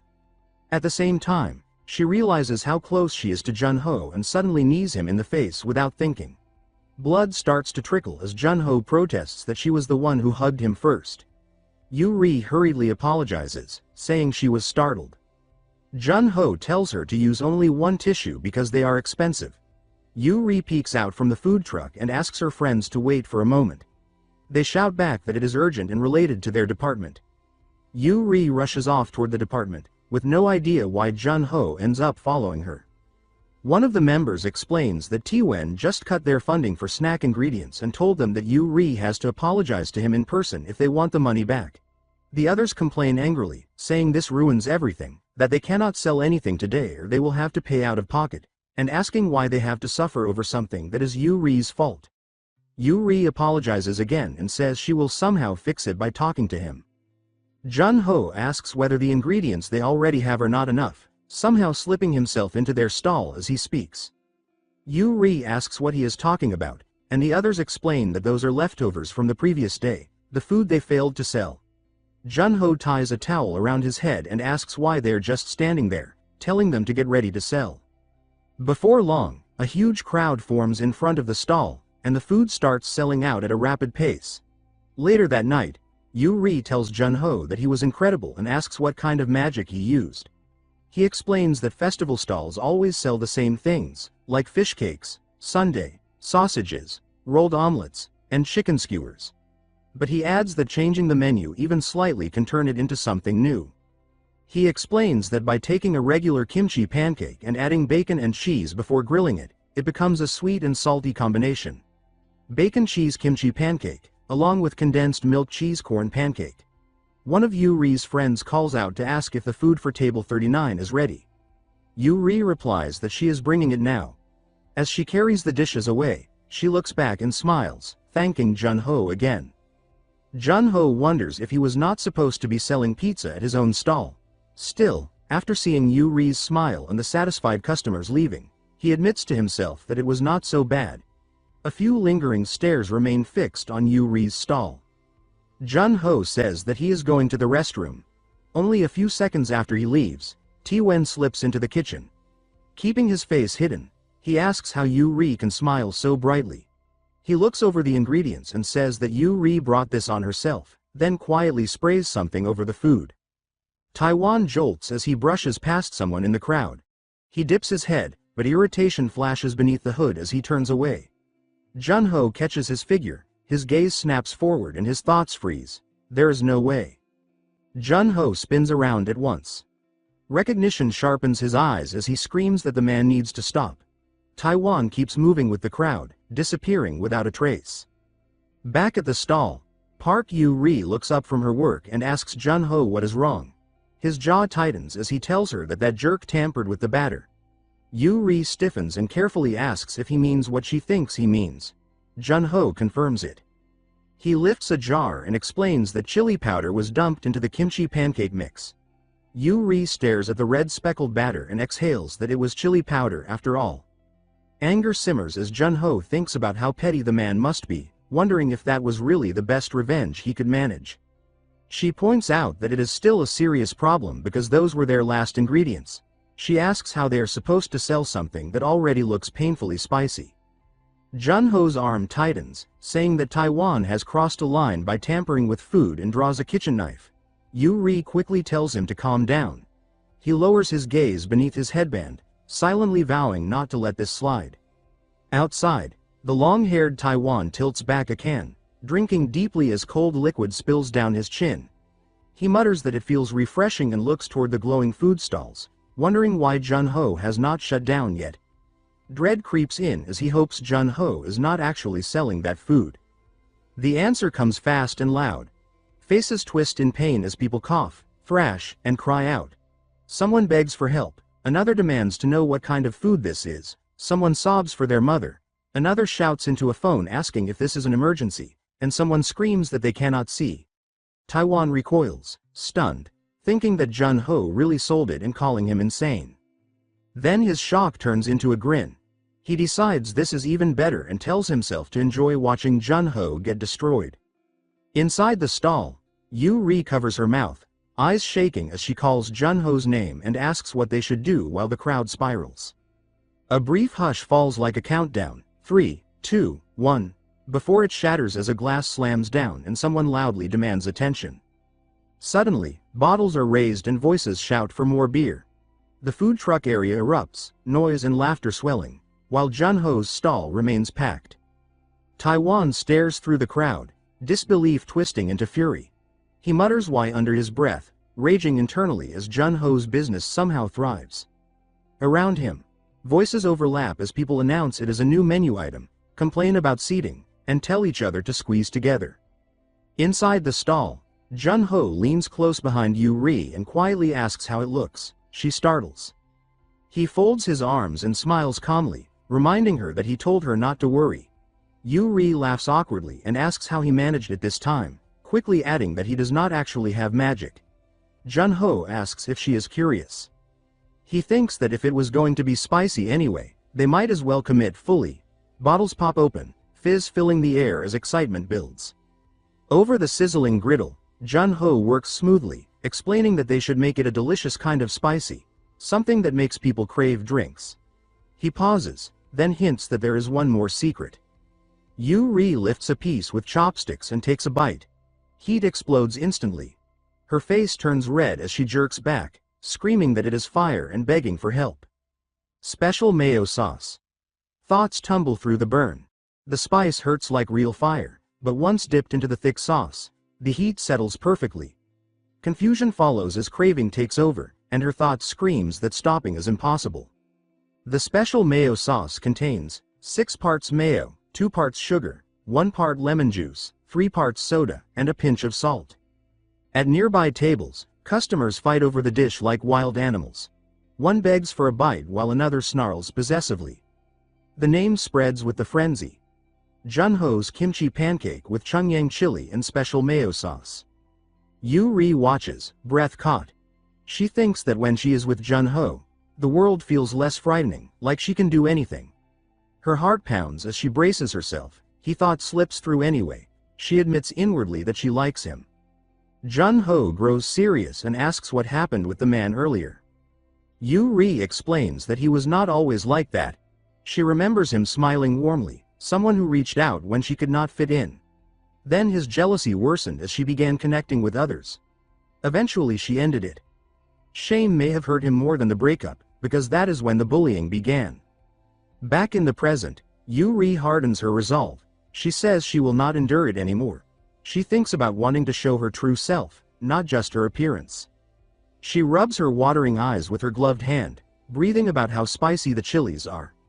Jun-ho snaps into motion, grabbing her wrist and warning her not to touch her eyes. She looks up at him, caught between pain and relief, and murmurs his name. Yu-ri flails her hands and shrieks that his hands are contaminated too. Jun-ho realizes it belatedly and apologizes. Nearby, people whisper excitedly, wondering what is going on between them and if they are dating. Someone asks about the pizza guy and is immediately corrected. At a cluttered table, Taiwan slumps forward, drunkenly slurring that they are dating. He vows bitterly to see how Yu-ri lives without him. The crowd erupts in shock. Back at the stall, people squeal, teasing Yu-ri about her taste and admitting Jun-ho is handsome. Questions fly about his age and marital status. Yu-ri blushes fiercely, covering her face and thinking about what to do. She apologizes inwardly. Jun-ho admits he started the lie himself and mutters that this has gone too far. He pours drinks calmly, raises his voice, and tells everyone to relax because he sees they have questions. He announces an after-party and promises answers if they win a drinking game, calling them little sprouts. The chant explodes instantly as people shout for everyone to drink. The game escalates with rhythmic animal chants. Jun-ho keeps pace effortlessly, stunning everyone as the rounds pile up. Thoughts burst around him, realizing he survives 16 rounds and truly is a social butterfly. Frustration flares, and someone suggests the king's game, determined to catch him. Sticks are drawn, and the command is given that numbers 1 and 3 must kiss. Protests are drowned out by cheers. Jun-ho tries to speak while holding stick number 1 but is cut off as people demand to know who number 3 is. Denials fly. Someone admits they were briefly nervous. Yuri stares at the stick near her face, heart racing. She tells herself it is just a game. Yuri freezes as her gaze locks onto her stick marked with a bold 2. Confusion floods her as another kiss sound lands beside her, drawing her attention. Her face fills with swirling thoughts as she quickly turns her head to see who dares steal a kiss with Jun-ho. It was Nam-see he who suddenly leaned in and stole a kiss from Jun-ho. Park Yuri could only stare at the scene frozen in shock, unable to process what she had just witnessed. Jun-ho quickly pulled away, wiping his mouth as he demanded to know why he was there. She lightly tapped his face with the wooden stick she was holding and scolded him, saying that he was rude. She explained that she was only following the king's order. It soon became clear that Nam-see, he was the one who held number 3, the winning number. The surrounding customers erupted into confusion. They whispered among themselves, asking who she was, and whether someone like her had really attended their school. Their curiosity quickly turned into suspicion as they began to sense something unusual between Jun-ho and the mysterious woman. Some of them glanced toward Park Yuri, quietly wondering how she must be feeling, even if it was all supposedly part of a game. Jun-ho let out a tired sigh and told he that he did not want to be involved with her, and that she should stop before things went any further. He tilted her cap playfully and remarked that if she revealed her identity right there, news articles would be published instantly. Jun-ho took a large gulp of his drink and asked if she was an elementary school student, making such a big deal out of a single kiss. He leaned close to his ear and quietly revealed that it had been the first kiss of Nam-see, a second-generation chaebol. The shock made Jun-ho spit out his drink. He hurriedly wiped his mouth and asked if she was serious. In response, he pressed his face into her soft chest and teased him, saying that he looked adorable when he was flustered. Jun-ho muttered that they would get caught if things continued like this. He grabbed his arm and insisted that they should run away. Watching this unfold, Yuri poured herself another glass of alcohol, her expression dark. She thought to herself that he was beautiful and wealthy, someone even women would admire, someone who lacked nothing. Still, she told herself she could not give up. She admitted inwardly that she had grown too fond of Jun-ho to simply let things slide. With that resolve, Yuri stepped forward and told Nam-see to wait. He turned around with a cold gaze that reminded Yuri of her mother's intimidating presence. Walking toward her, he warned that she was good at fighting. She listed her achievements calmly, saying that she had represented her school in fencing, held a level 3 certification in dressage, and was a licensed yoga instructor, among other things. She raised her fists into a boxing stance while the ghostly uncle cheered her on, claiming he would watch over her. Time passed, and the scene shifted. They now stood inside a dark classroom filled with mannequins. He questioned why they were in such a suspicious place, remarking that a school at night felt like the perfect setting for a ghost to appear. Crossing her arms, she demanded to know what Yuri wanted with her. Yuri suddenly spun around with a confrontational glare, shining her phone's flashlight directly into he's face. He shielded her eyes, accusing Yuri of being cowardly. Peeking through her fingers, she realized it was an ambush. On Yuri's phone screen were countless provocative photos. He shouted that Yuri was attacking her with Mr. Deok Chun's legendary photo collection number 2 to 5. She snatched the phone, staring at the images with trembling hands, declaring that her heart could not take it. With a nosebleed forming, she offered to buy the collection for 1 billion won. Yuri was stunned by the amount and said she had no intention of selling. He casually raised the stakes, stating she would pay 1 billion won per photo. Yuri hesitated as she realized there were over 100 pictures of Jun-ho. She suddenly slapped her own cheek, forcing herself back to her senses. Turning serious, she told that she would hand over all the photos, but only if he agreed to do her a favor. He's curiosity was clearly piqued. Yuri pulled aside a curtain and explained that she wanted he to wear her work. Displayed on a mannequin was a refined, elegant dress. Outside, announcements echoed through the campus, informing everyone that the pride of Manhwa University, the fashion design department, would soon begin its runway show. Students were instructed to gather near the stage, and Jun-ho watched with growing interest. The focus returned to Yuri, whose expression turned heavy. She explained that she wanted her father to see her work being applauded. She added that if he wore the dress it would shine even brighter. He stepped closer and firmly refused. With a trembling voice, Yuri pointed out that Nam-see he already had everything. She confessed that this dress was everything she had.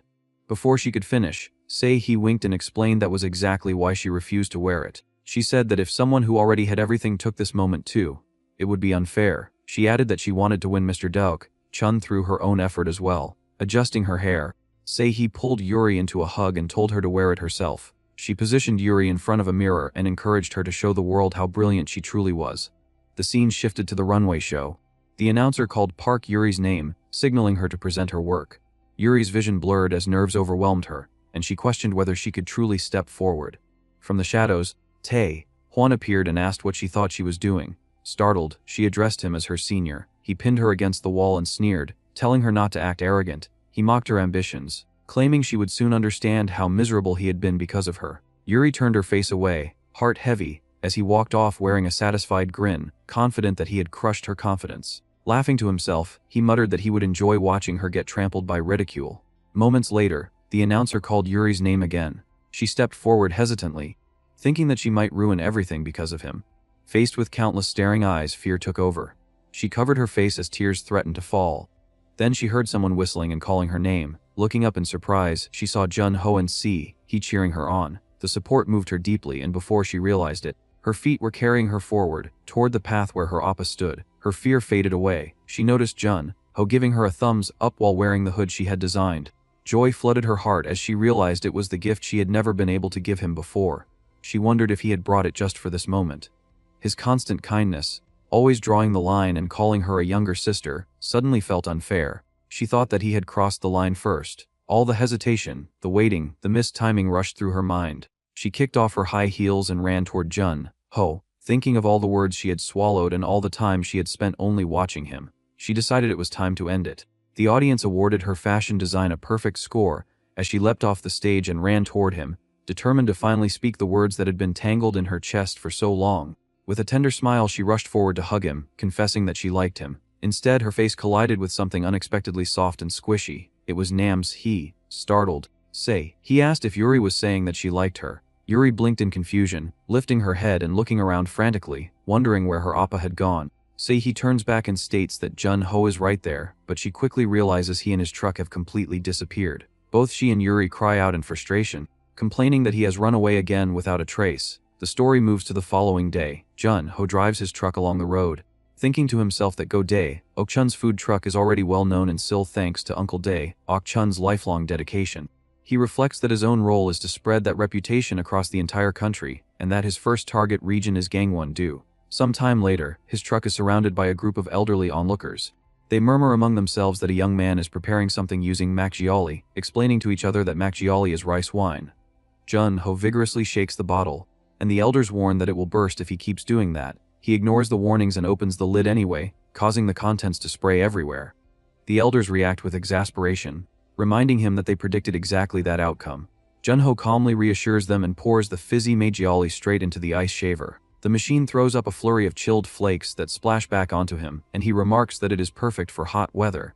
He then presents a cup of makgeolli shaved ice. The elders study it with curiosity. Jun-ho explains that he mixes makgeolli and milk in a 2-to-1 ratio to create snow like ice, adds sweet red beans on top, and finishes it with acacia honey and powdered sugar for aroma and sweetness. He announces with pride that the makgeolli red bean shaved ice is complete. One elder comments that the makgeolli flavor is rich and enjoyable. Another remarks in surprise that it is possible to enjoy makgeolli, flavored shaved ice as a snack while also drinking makgeolli. A third gives a thumbs up and observes that as the dessert melts, it naturally turns into red bean makgeolli. Jun-ho pats the side of his truck proudly and asks them to spread the word about Ok-chun's food truck. A child approaches and calls him uncle, asking for a red bean shaved ice as well. Jun-ho gently pats the child's head and explains that children are not allowed to have this one. Just then, he hears a familiar voice promoting a special flying experience with SH Airlines. He immediately recognizes Nam's voice. He assumes she must be busy dominating the city and thinks there is no chance she would guess he traveled all the way to Gangwon-do. In his mind, he challenges her to try to find him. At that moment, Sahi is shown high above the ground, looking down from the sky. She leaps from a plane and dives toward her destination. With a wild, determined expression, she prepares her parachute and loudly calls out Ok-chun's name. Jun-ho hears the shout and looks around in disbelief. He reasons that he must be imagining things after being harassed so often, and tells himself that she cannot possibly fall from the sky. Immediately afterward, she drops onto him and wraps him in a hug, declaring that she has arrived. Jun-ho is left stunned as she tries to kiss him. In one swift move, he counters by wrapping her tightly in the parachute fabric like a roll of gimbap. He demands to know how she tracked him down. She laughs and says that it is a secret, then shifts her attention to his menu and asks what he is selling now. He begins to explain that it is shaved ice and insists that he will not serve her any. Before he can finish describing the main ingredient, she samples it herself and exclaims that it tastes sweet and deliciously cold. Moments later her vision wavers, and she asks why Mr. Deok-chun appears to look like a squid. She admits that she is not supposed to consume make jolly and starts to feel dizzy. Jun-ho asks if she is okay and insists that he does not resemble a squid. He clings to him with a flushed face, and he mutters that he is in serious trouble. She collapses onto the ground, and he comments dryly that even her methods of sabotaging his business are impressively creative. He accuses her of doing it on purpose. He raises her hand and tells him to look closely. He is startled to see that she is bleeding. He quickly takes her to a nearby clinic. The doctor instructs her to keep the wound dry and be careful while washing. After leaving the clinic, an awkward silence hangs between them. He apologizes in a worried tone for disrupting his business. Jun-ho brushes it off and says it is fine, adding sarcastically that such dedicated sabotage almost deserves praise. In his thoughts, he suspects it might be an injury scam and jokes internally that she might be plotting to sue him and take his truck. He concludes that the injury is too minor to support such a claim, but decides he should keep her close and watch her hands carefully in case she attempts something bigger. They stop in front of room 209. He awkwardly explains that she cannot cover hospital or lodging costs because she discarded her wallet and phone to avoid being tracked. She asks if this is her assigned room. Jun-ho stops her at the handle and tells her that it is not just hers, explaining that they will be sharing the room later. Jun-ho is in the shower whilst he sits on the bed, fidgeting. She thinks that sharing a room with Mr. Deok-chun, who kept pushing her away until now, must mean he has finally developed feelings for her. She wonders what changed and recalls the kiss they shared at the festival. She drops back onto the bed, embarrassed by her own thoughts and unsure why she feels so shy now. Jun-ho calls out to her from the bathroom, but she is too deep in her thoughts, telling herself that her feelings must have finally reached him, and that it all feels unreal. He continues calling her name when she does not respond. When she finally turns, she is startled to find him leaning over her, telling her that she should go wash up next. In the bathroom, she brushes her teeth and tries to calm herself, reminding herself that they are only sharing a room. Even so, her imagination runs ahead and suggests they might end up doing something intimate. She covers her face in embarrassment and admits to herself that she is too nervous and unsure how to act. She decides she will behave normally and joke around to ease the tension, while Jun-ho dries himself. She calls out and says that her hands hurt, asking if he would help wash her. In her mind, she expects him to get flustered and scold her, assuming he would never take such teasing seriously. Instead, he calmly agrees to help. She is caught completely off guard, realizing she only meant to joke and that his straightforward acceptance has thrown her plan into chaos. A crew member aboard the jet reports that they are flying over Gangwon. Doon confirms they have the Mrs. tracking signal. Chief Kim touches the earpiece hidden under her white hair as it beeps and thinks that she planted tracking chips in all the Mrs. clothes for emergencies. The bug she planted transmits his voice, asking for help with washing up, and hearing the other accept. She jumps into the open sky in a red suit and goggles, stabilizing herself in the roaring wind. Listening to them talk, she curses Jun-ho internally. As she falls, a report overlays her thoughts. She reviews that Go Deok-chun is an alias and that the real identity is Kim Jun-ho, carrying roughly 200 million won in debt. She concludes he must be another opportunist chasing the Mrs. Money.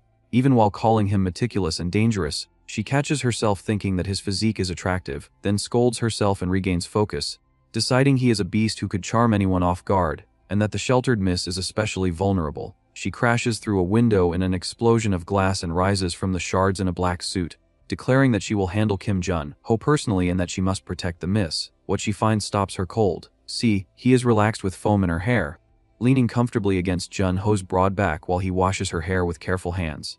He thinks that the angle of his shoulders and arms feels steady and soothing, and that his touch is gentle like a chef handling delicate ingredients.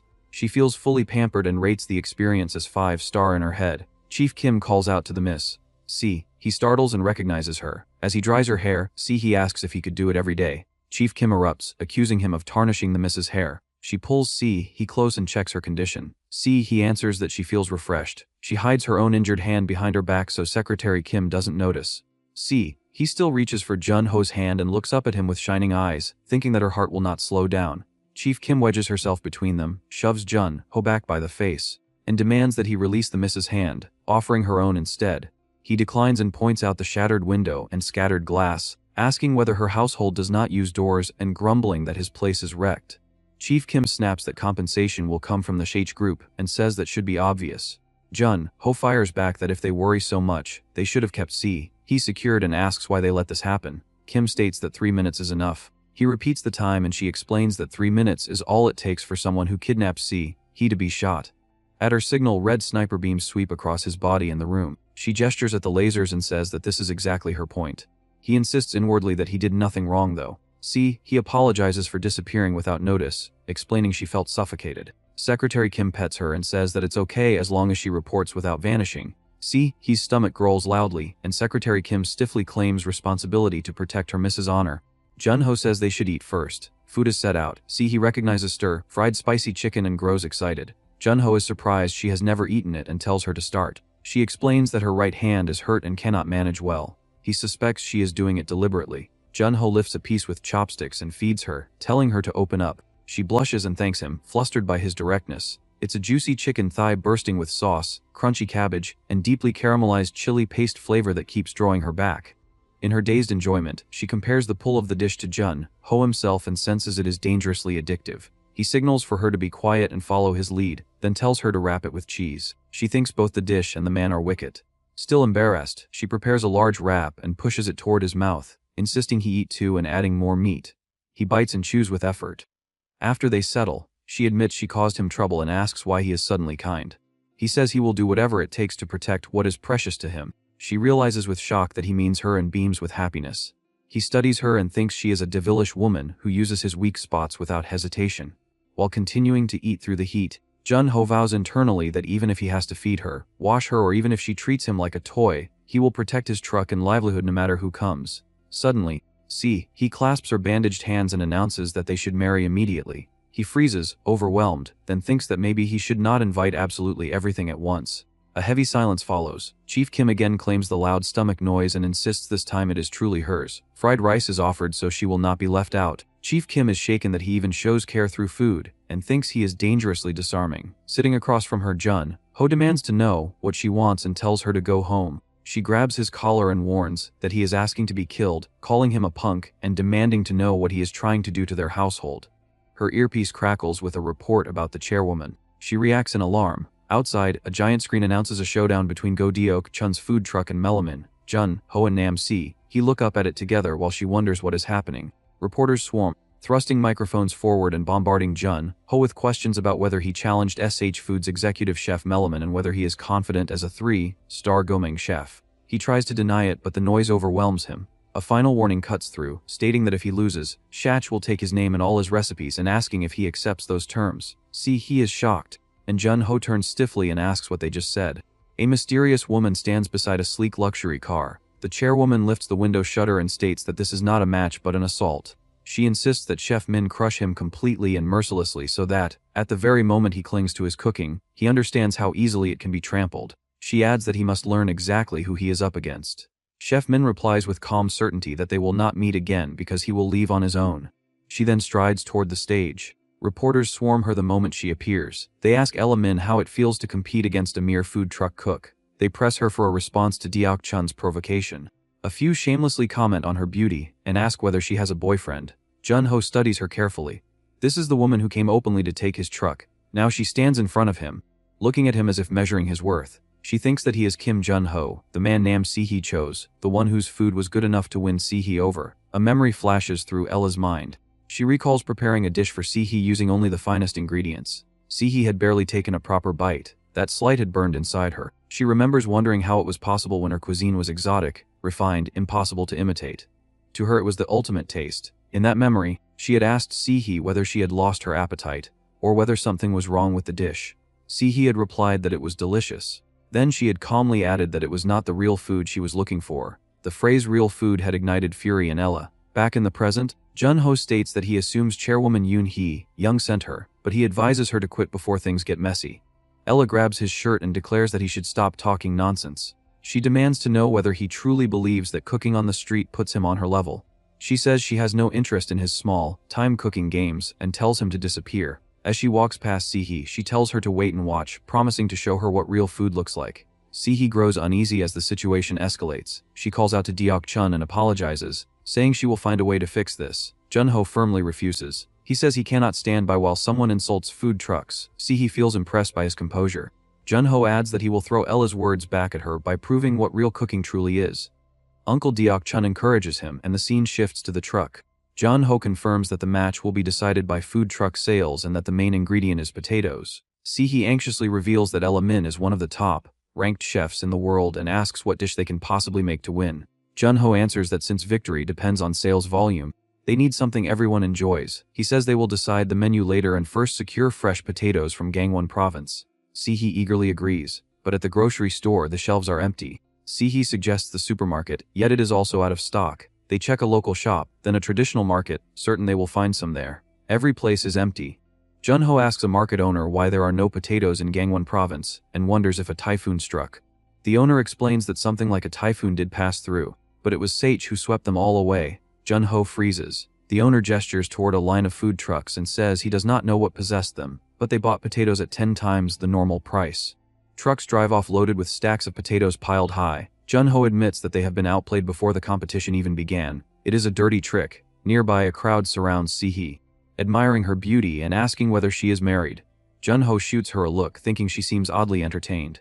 She approaches him holding a single potato and says she managed to find some. He tells her that ordinary potatoes are easy to find, but compared to freshly harvested ones, they are a serious disadvantage. At that moment, someone announces that there are plenty of potatoes at his house. They turn in surprise. A boy named Taebong says he has about 100. Jun-ho's expression shifts as he asks whether Taebong truly said 100. The camera pans over a wide field, and Jun-ho remarks that there must be over 1,000. With permission granted, they rush to harvest before sunset. Time passes, the sun sinks low, and Jun-ho is nearly finished. Sihi calls out that they have already peeled over 100 potatoes. Jun-ho notices her dress and thinks that even dressed for the field, she still looks like a city girl. She suddenly stumbles and falls awkwardly. He sighs and offers his hand, telling her to rest and warning that her injured hand could worsen. She feels touched and wraps her arms around him, asking if he is that worried about her. He insists that it is not about her but about protecting the hand. She teases that he is cute. Taebong calls out that it is snack time. They are served makgeolli and potato pancakes. Jun-ho takes a bite, curious about pancakes made from freshly harvested potatoes. The taste surprises him. He senses the natural sweetness and softness instantly. The deep savory flavor fills his mouth. He thinks it would almost be a waste to dip them in soy sauce. The ingredients speak for themselves. With potatoes like these, he believes he can win. Sihi raises a cup of makgeolli and proposes a cheerful toast. They drink deeply, feeling refreshed after a long day's work. Then Jun-ho realizes it is makgeolli and she is allergic. But it is too late. The alcohol hits her quickly. Her vision blurs as she calls his name. Memories of their time together flood her mind, overlapping like a dream. She feels overwhelming happiness beside him. She thinks she never wants to let him go again. Then another thought cuts through her haze. She realizes that because of her mother, she cannot protect Mr. Deok-chun. Sihi asks him if he is suffering. She wonders aloud whether loving her is difficult. In her blurred state, she sees her mother's hand gripping him, and she cries out, telling him not to leave. The scene snaps back to reality. She is lying on top of Jun-ho, tears streaming down her face. Jun-ho, confused, asks if she is alright. Her vision is clouded by tears, and she keeps muttering that he must not go away. Her tears drip onto his face as he stares up at her, deeply concerned. His eyes suddenly widen when she collapses fully against him, catching him completely off guard. A brief recap reveals what led to this moment. Earlier, she had passed out on the ground, deliriously calling Deok-chun a squid while hallucinating. Jun-ho had still needed to dig up more potatoes, yet he knew he could not leave her alone in that state. She would only cause trouble. He carried her instead, thinking to himself that she constantly gave him reasons to worry. As he looked down at her, he quietly said her name in his thoughts. Taebong's uncle later drove them back with the harvested potatoes loaded in the truck. Sihi rested heavily against Jun-ho's shoulder. She groaned and apologized to Deok-chun in her sleep. Noticing the sweat on her skin, Jun-ho wondered what kind of nightmare could make her grip his hand so tightly. She whispered weakly that he must not go. The tremble in her voice nearly shook his heart. His hand shifted toward hers. And he thought that he felt so sorry for her that he instinctively wanted to hold her hand. He quickly told himself that his uncle should not misunderstand. He insisted that she was just a wicked woman who happened to be drunk, and that holding her hand for now did not mean he had fallen for her. Later, Jun-ho thanked the elder for letting them stay the night. He decided to call Chief Kim to pick Sihi up. Just then, rain began to pour. With no time to waste, he lifted her from the truck and carried her inside. There was only one mattress. Taebong cheerfully announced that he had found another pillow. Jun-ho, unwilling to inconvenience them, told Taebong that Sihi would be leaving soon. But when he tried to call Chief Kim, the signal failed because of the rain. Sihi slept soundly, snoring loudly. Jun-ho muttered that she was driving him insane. He complained that it made no sense for the phone to lose signal over a little rain. The real culprit appears elsewhere. The ghostly uncle gathers his spiritual energy and directs it at the power line, snapping it. He laughs wildly and assures his daughter-in-law that she can thank him later. Back inside, Junho cannot sleep with a woman beside him. Sihi groans that she feels hot, removes her jacket, and tosses it onto him. She calls his name. When he turns, he is startled to find her already hovering over him. She is crying again. He asks if she is okay. Through tear-filled eyes, she tells him not to leave her.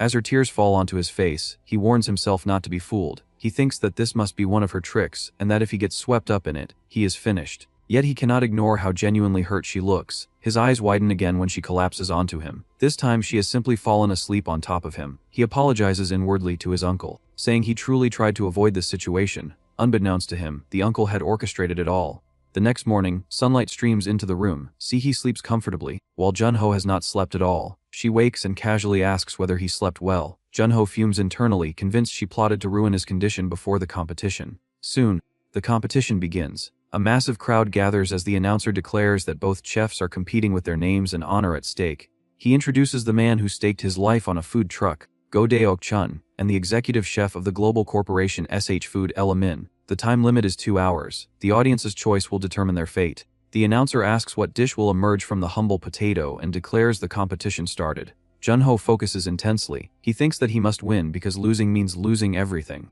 He admits to himself that to defeat Ella, his usual simple cooking will not suffice. He begins by toasting a brioche bun in clarified butter to form a crisp oil barrier, sprinkling a pinch of salt, then caramelizing the surface with sugar until it forms a thin, glass-like crust.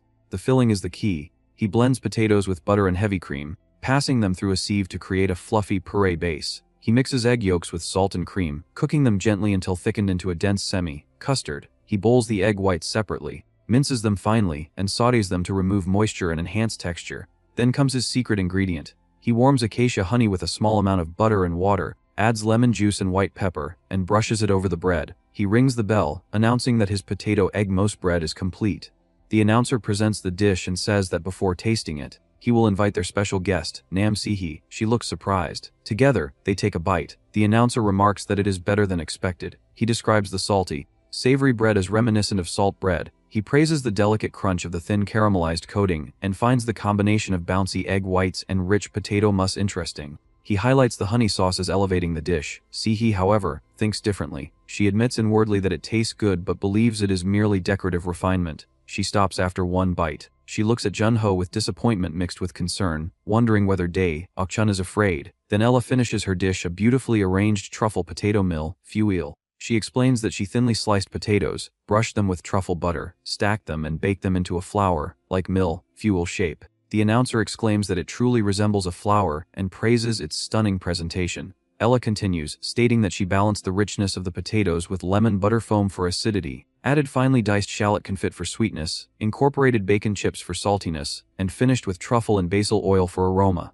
The announcer tastes it and declares that it melts smoothly, flavors unfolding while the aroma bursts through. He describes it as if the potato is dressed in luxury and says it feels heavenly. Customers are already lining up to try it. The gap feels overwhelming, as expected of Chef Ella Min. Ella looks proudly at Sihi and internally boasts that her dish is flawless, calculated down to the smallest detail. She thinks about the cloud-like yet dense texture, the balance of salt and acidity, the rich fat coating the mouth, and the fragrance of basil and truffle. She angrily tells herself that her cooking should never be compared to trash and that hers is the true, superior cuisine. The announcer asks Nam Sihi to share her review. Sihi dabs her mouth gracefully and states that unfortunately, neither dish is the real deal. Ella burns with rage. Customers begin voicing their agreement with Sihi. Some describe Dae-ok-chun's dish as mediocre, only slightly better than basic potato bread.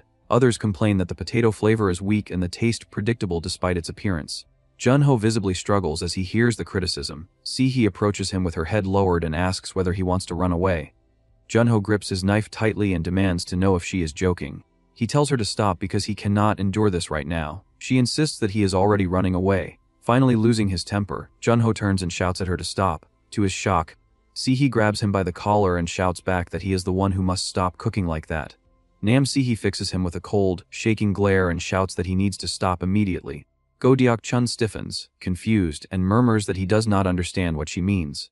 She studies him as if trying to peel apart the man, standing before her from the one preserved in her memories. She thinks about the Dae-ok-chun she once knew, about the warmth of his cooking, and at the same time her own refined dishes linger bitterly in her mind as a harsh comparison. Inside the food truck, Dae-ok-chun stands over the cutting board. A knife rests nearby. He stares down at the food he prepared and wonders why he even made it. He admits to himself that this is the first genuine emotion he has felt in this truck in 3 years. He questions whether it is fear of losing or simple anger. He rejects both explanations and states flatly that he is not happy. His eyes drift to a framed photo Uncle Deok-chun. He asks himself who he really is, and who he is supposed to be. The scene pulls back to an overhead view of the competition grounds. The stage sits beneath the open sky, surrounded by a massive crowd, his uncle's ghost watching with a serious expression. Then he shouts.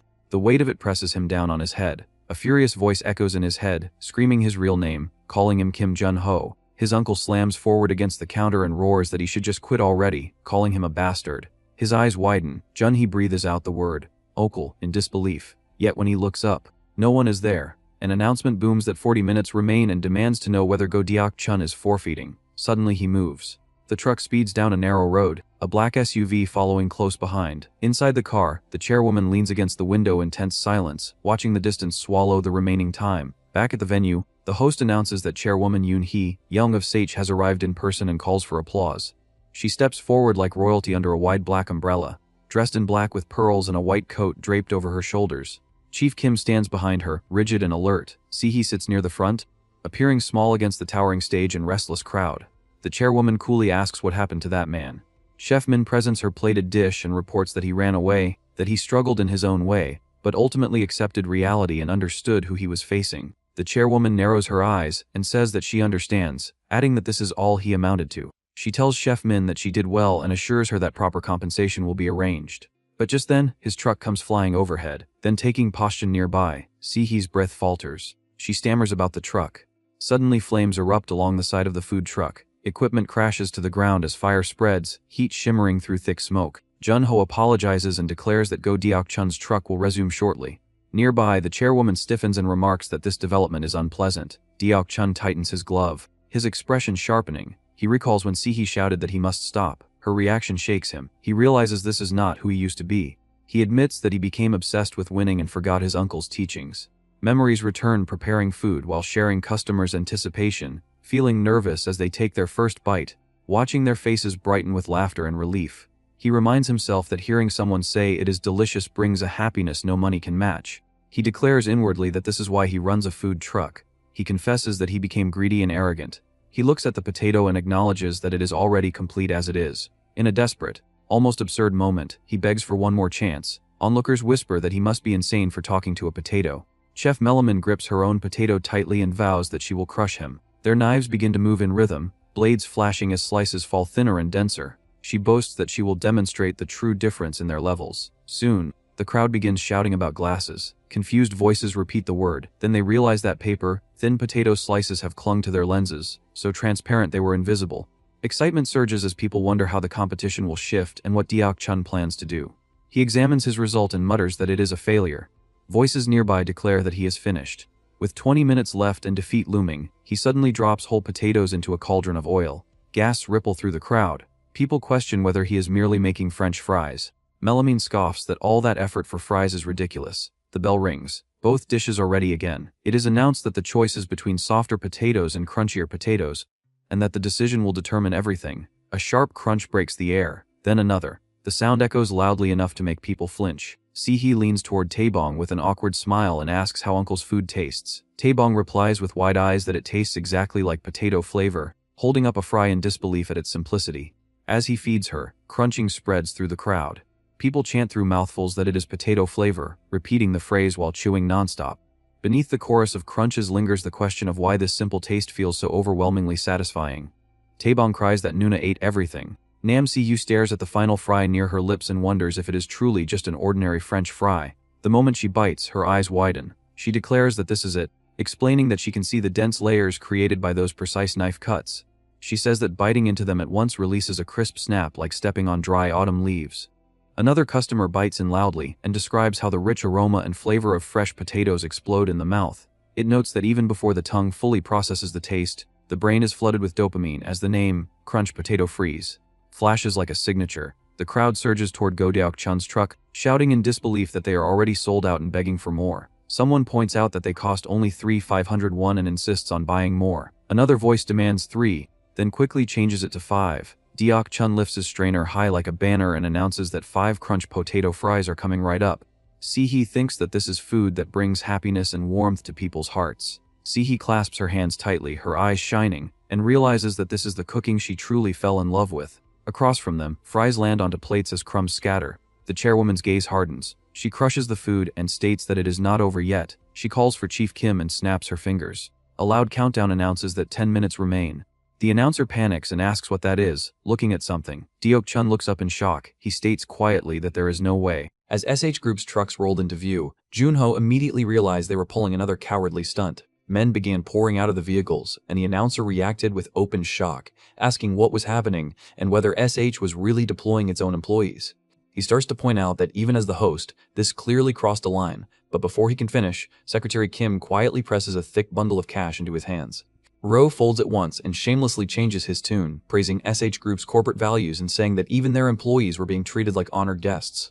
Secretary Kim then walks away and coldly orders her men to silence anyone who objects to what is happening. With only 10 minutes left, the line in front of Chef Ella Min's food truck reverses once again, making the result impossible to predict. Meanwhile, the real customers begin voicing their frustration.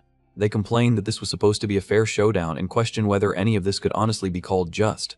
They condemn it as nothing more than the tyranny of a giant corporation. Some pity Deok-chun and say that SH is only about to win by relying on dirty tricks. Others ask whether the company feels no shame. Chef Min hears those remarks while also enduring mockery caused by SH Group's underhanded tactics, and her anger erupts. She tears off her toque and storms toward the chairwoman, furiously shouting her name.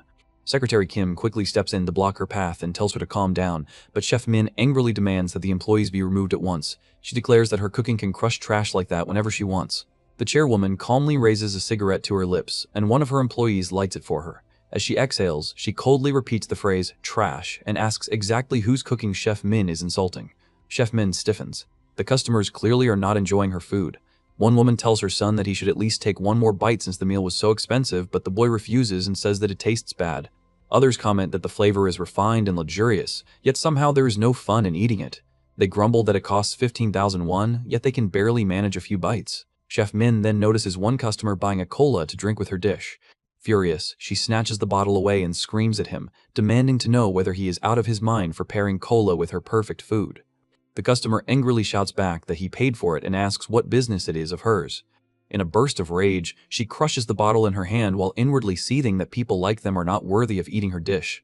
She thinks that it is food they will never truly understand in their entire lives and that they should adapt themselves to her cooking instead. At the same time, Junho watches the clock and sees that only 5 minutes remain. At this rate, he believes he is going to lose. His hope begins to collapse, but at that moment, Si-hee suddenly grabs a microphone and tests the sound. She then cheerfully greets the crowd and points toward her stall, announcing that SH's new beer will now be offered for free tasting. The crowd erupts in excitement. Junho is stunned by her boldness, but the reaction is instant.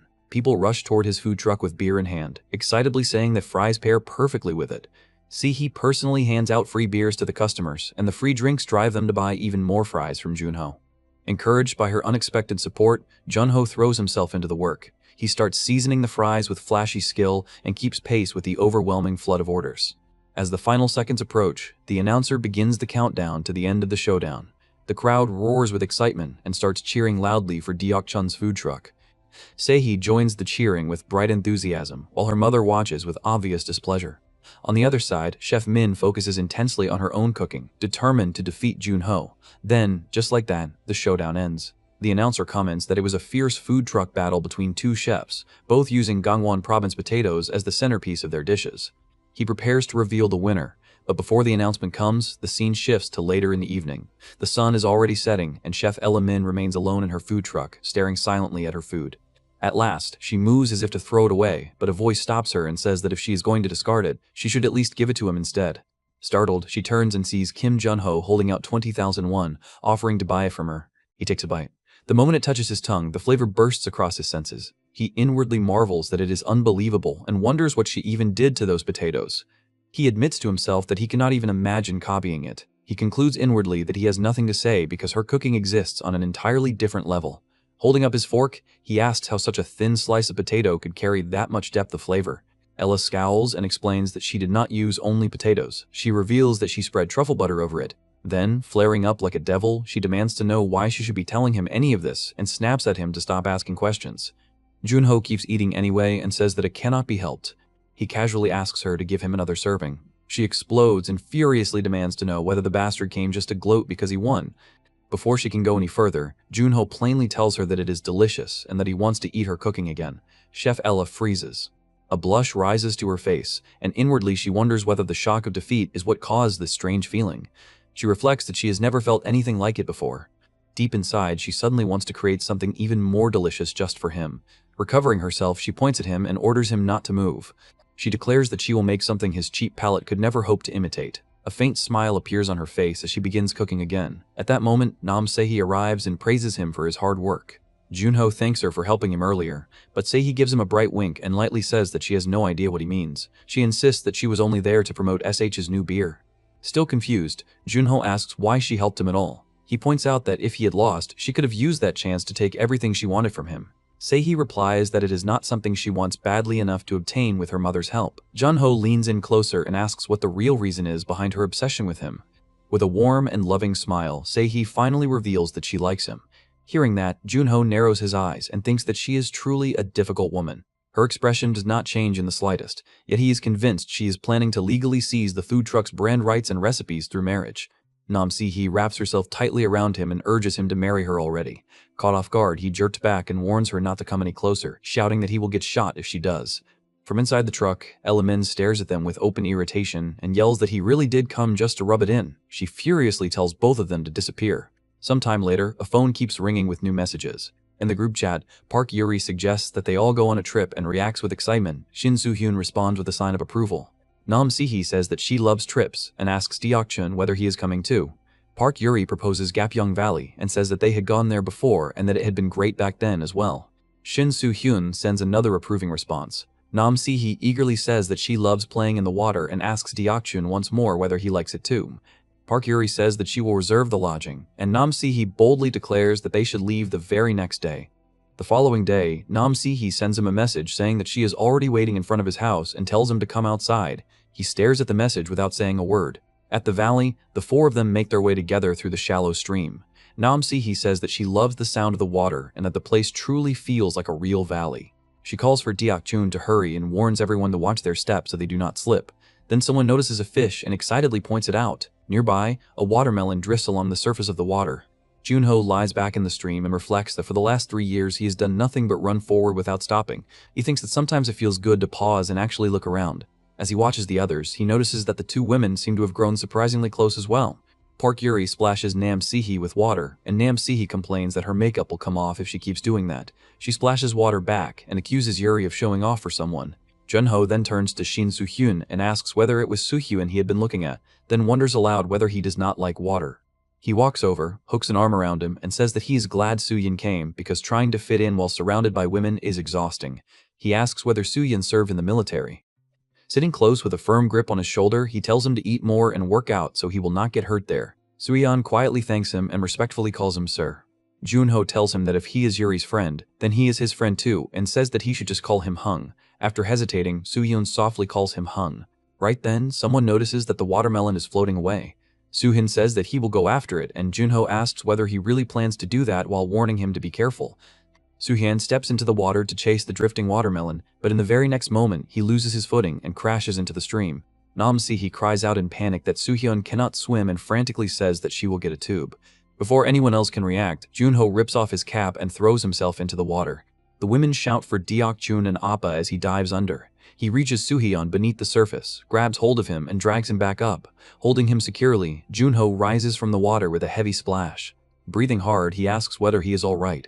Soaked and shaking, Soo-hyun weakly says that he is. Then, with tears glistening in his eyes, he calls him Hung again. The timid way Soo-hyun says that word makes Junho's mind betray him. For one brief instant, Soo-hyun looks like a crying girl in his eyes, and the shock hits him so hard that he blurts out that he is not young before dropping straight into the water in complete disarray. Park Yuri notices his strange reaction and asks what on earth he is thinking. Junho avoids her gaze and says that he is thinking about something completely absurd. He keeps insisting to himself that he must have seen it wrong and that it was probably only water in his eyes.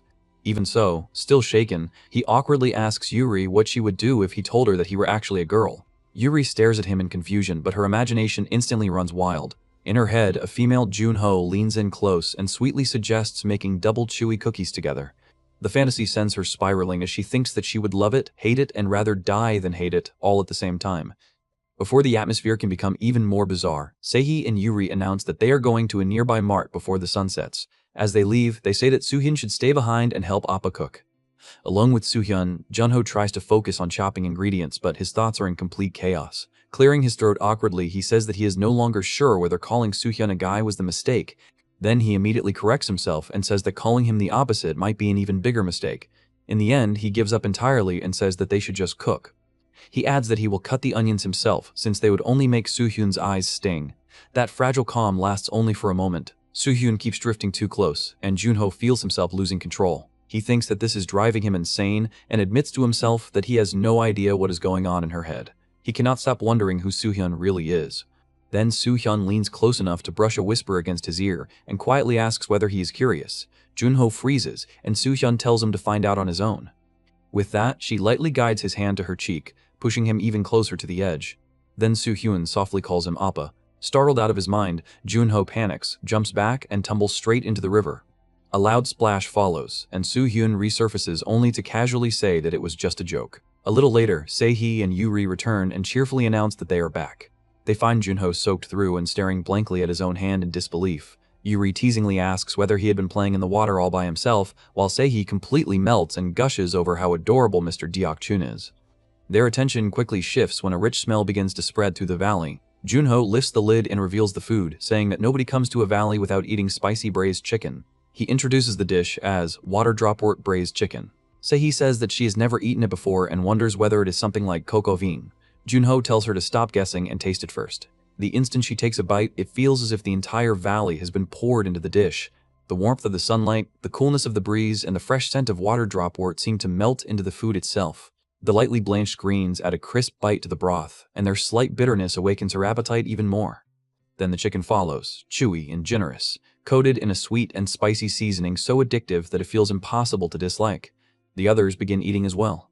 Junho explains that because he marinated the chicken ahead of time, even the breast meat stays tender and full of flavor. He happily eats the potatoes that soaked up the broth and says that those alone are good enough to finish with an entire bowl of rice. Yuri is amazed that the broth does not feel heavy at all and instead tastes clean and refreshing. She wonders whether that distinct finish comes from Chongyang chili or garlic. Junho reveals that his little trick is a pinch of ginger powder, which keeps the broth tasting fresh and neat. By the time the meal is over, everyone is completely satisfied. They praise it as an excellent meal. Yuri says that she is totally full and also delighted by the beautiful scenery, the food, and Mr. Deok-chan himself. For a while, they sit quietly with their feet in the cold water and enjoy the calm. Then Junho offers everyone watermelon as well. After that simple dessert, he says that they should clean up before sunset and return to the lodge. Night settles over the lodge, but the peace does not survive for long. Seihi suddenly notices that Yuri is wearing Junho's shirt and immediately demands to know what is going on with their matching clothes. Junho calmly explains that he only lent it to her, but Seihi instantly explodes and demands that Yuri take it off because they look like a couple. Yuri shrieks that this uni has completely lost her mind. Junho tries to stop the argument before it grows worse by saying that he will pour Seihi a drink too if she calms down. He tells everyone to stop already and just drink. The glasses are filled, and the group raises them in a lively toast. Once the alcohol starts flowing, Yuri spots the karaoke machine and excitedly says that they absolutely have to sing. She snatches the microphone first and throws herself into a playful but openly provocative song. Through the lyrics, she declares that Seihi will never win Appa over by acting like that, and boasts that she will steal him away with her own youthful and charming appeal. She even compares Seihi to Dubai chocolate with a bittersweet pistachio taste, turning the whole performance into a smiling attack. Watching all of this, Junho thinks with satisfaction that he knew this would work as a distraction. Then his mind drifts somewhere completely different, and he suddenly begins wondering in all seriousness whether Dubai chocolate might actually sell well too, and why he had never considered it before. Meanwhile, the tension between the women grows even harsher. Yuri boldly claims that she understands Appa's taste far better than Seihi ever could. Seihi shoots back a glare, looking exactly like an older rival sizing of a brat who is trying too hard to seem fresh. Then Seihi strides straight over to Junho and demands that he sing a duet with her. Junho immediately says that he genuinely hates singing. Even so, the moment the microphone ends up in his hand, he starts singing without much resistance. His voice turns out to be far better than anyone expected, and he smoothly carries the duet, even through a line about only being able to laugh and asking whether the other person still sees him as a child. Seihi beams with satisfaction and teasingly asks Yuri what she thinks of that, calling it a couple song with Mr. Deok-chun and asking whether she feels jealous. Yuri immediately swells with irritation. She protests that the next verse belongs to her and complains that the key sits too low. Then she barges right back in, shouting that everything from 1 to 10 is nonsense and demanding that Mr. Spettel, Deokchun, sing with her instead. The whole room falls into loud disorder. Another lyric about yelling nonsense at people who refuse to listen echoes through the room, can only stare in amazement, and Yuri ends up marveling that she never knew a person could sing with his arm muscles too. Junho tries to put an end to the chaos, but he only ends up shouting even harder into the mic. When the song finally comes to an end, he repeats that he truly hates singing. The others instantly point out that for someone who says that, he looked like the person in the world who wanted to sing more than anyone. As the drinks keep coming, Junho tells everyone to slow down. The girls make fun of him for sounding like an old man and immediately suggest another game instead. They settle on the paper passing game, where the team that transfers the fewest slips using their mouths has to drink. Junho takes one look at the setup and realizes the trap at once. He points out that if all three of them are on one side while he is alone on the other, then he is guaranteed to lose and end up drinking. Nobody pays attention. Yuri goes first with him. The paper sits between their lips, and the space between their faces disappears. The instant their mouths brush through the paper, Yuri's mind goes completely blank. She feels Appa's lips so clearly that she crumbles into a blushing panic, wondering what she is even supposed to do now. Before she can recover, time is called, and her side fails to score anything at all. Next, Seihi proudly declares that now it is her turn with Mr. Deokchun and says that she is fully ready. She leans in with obvious confidence, but Junho destroys the mood almost immediately by handling the pass too roughly and too directly. Seihi pulls back and scolds him, saying that this is not how the game is supposed to be played. Then it becomes Soo-hyun's turn. The moment the round begins, a strange series of popping sounds starts bursting out one after another. Everyone looks around in confusion and asks what that noise is supposed to be.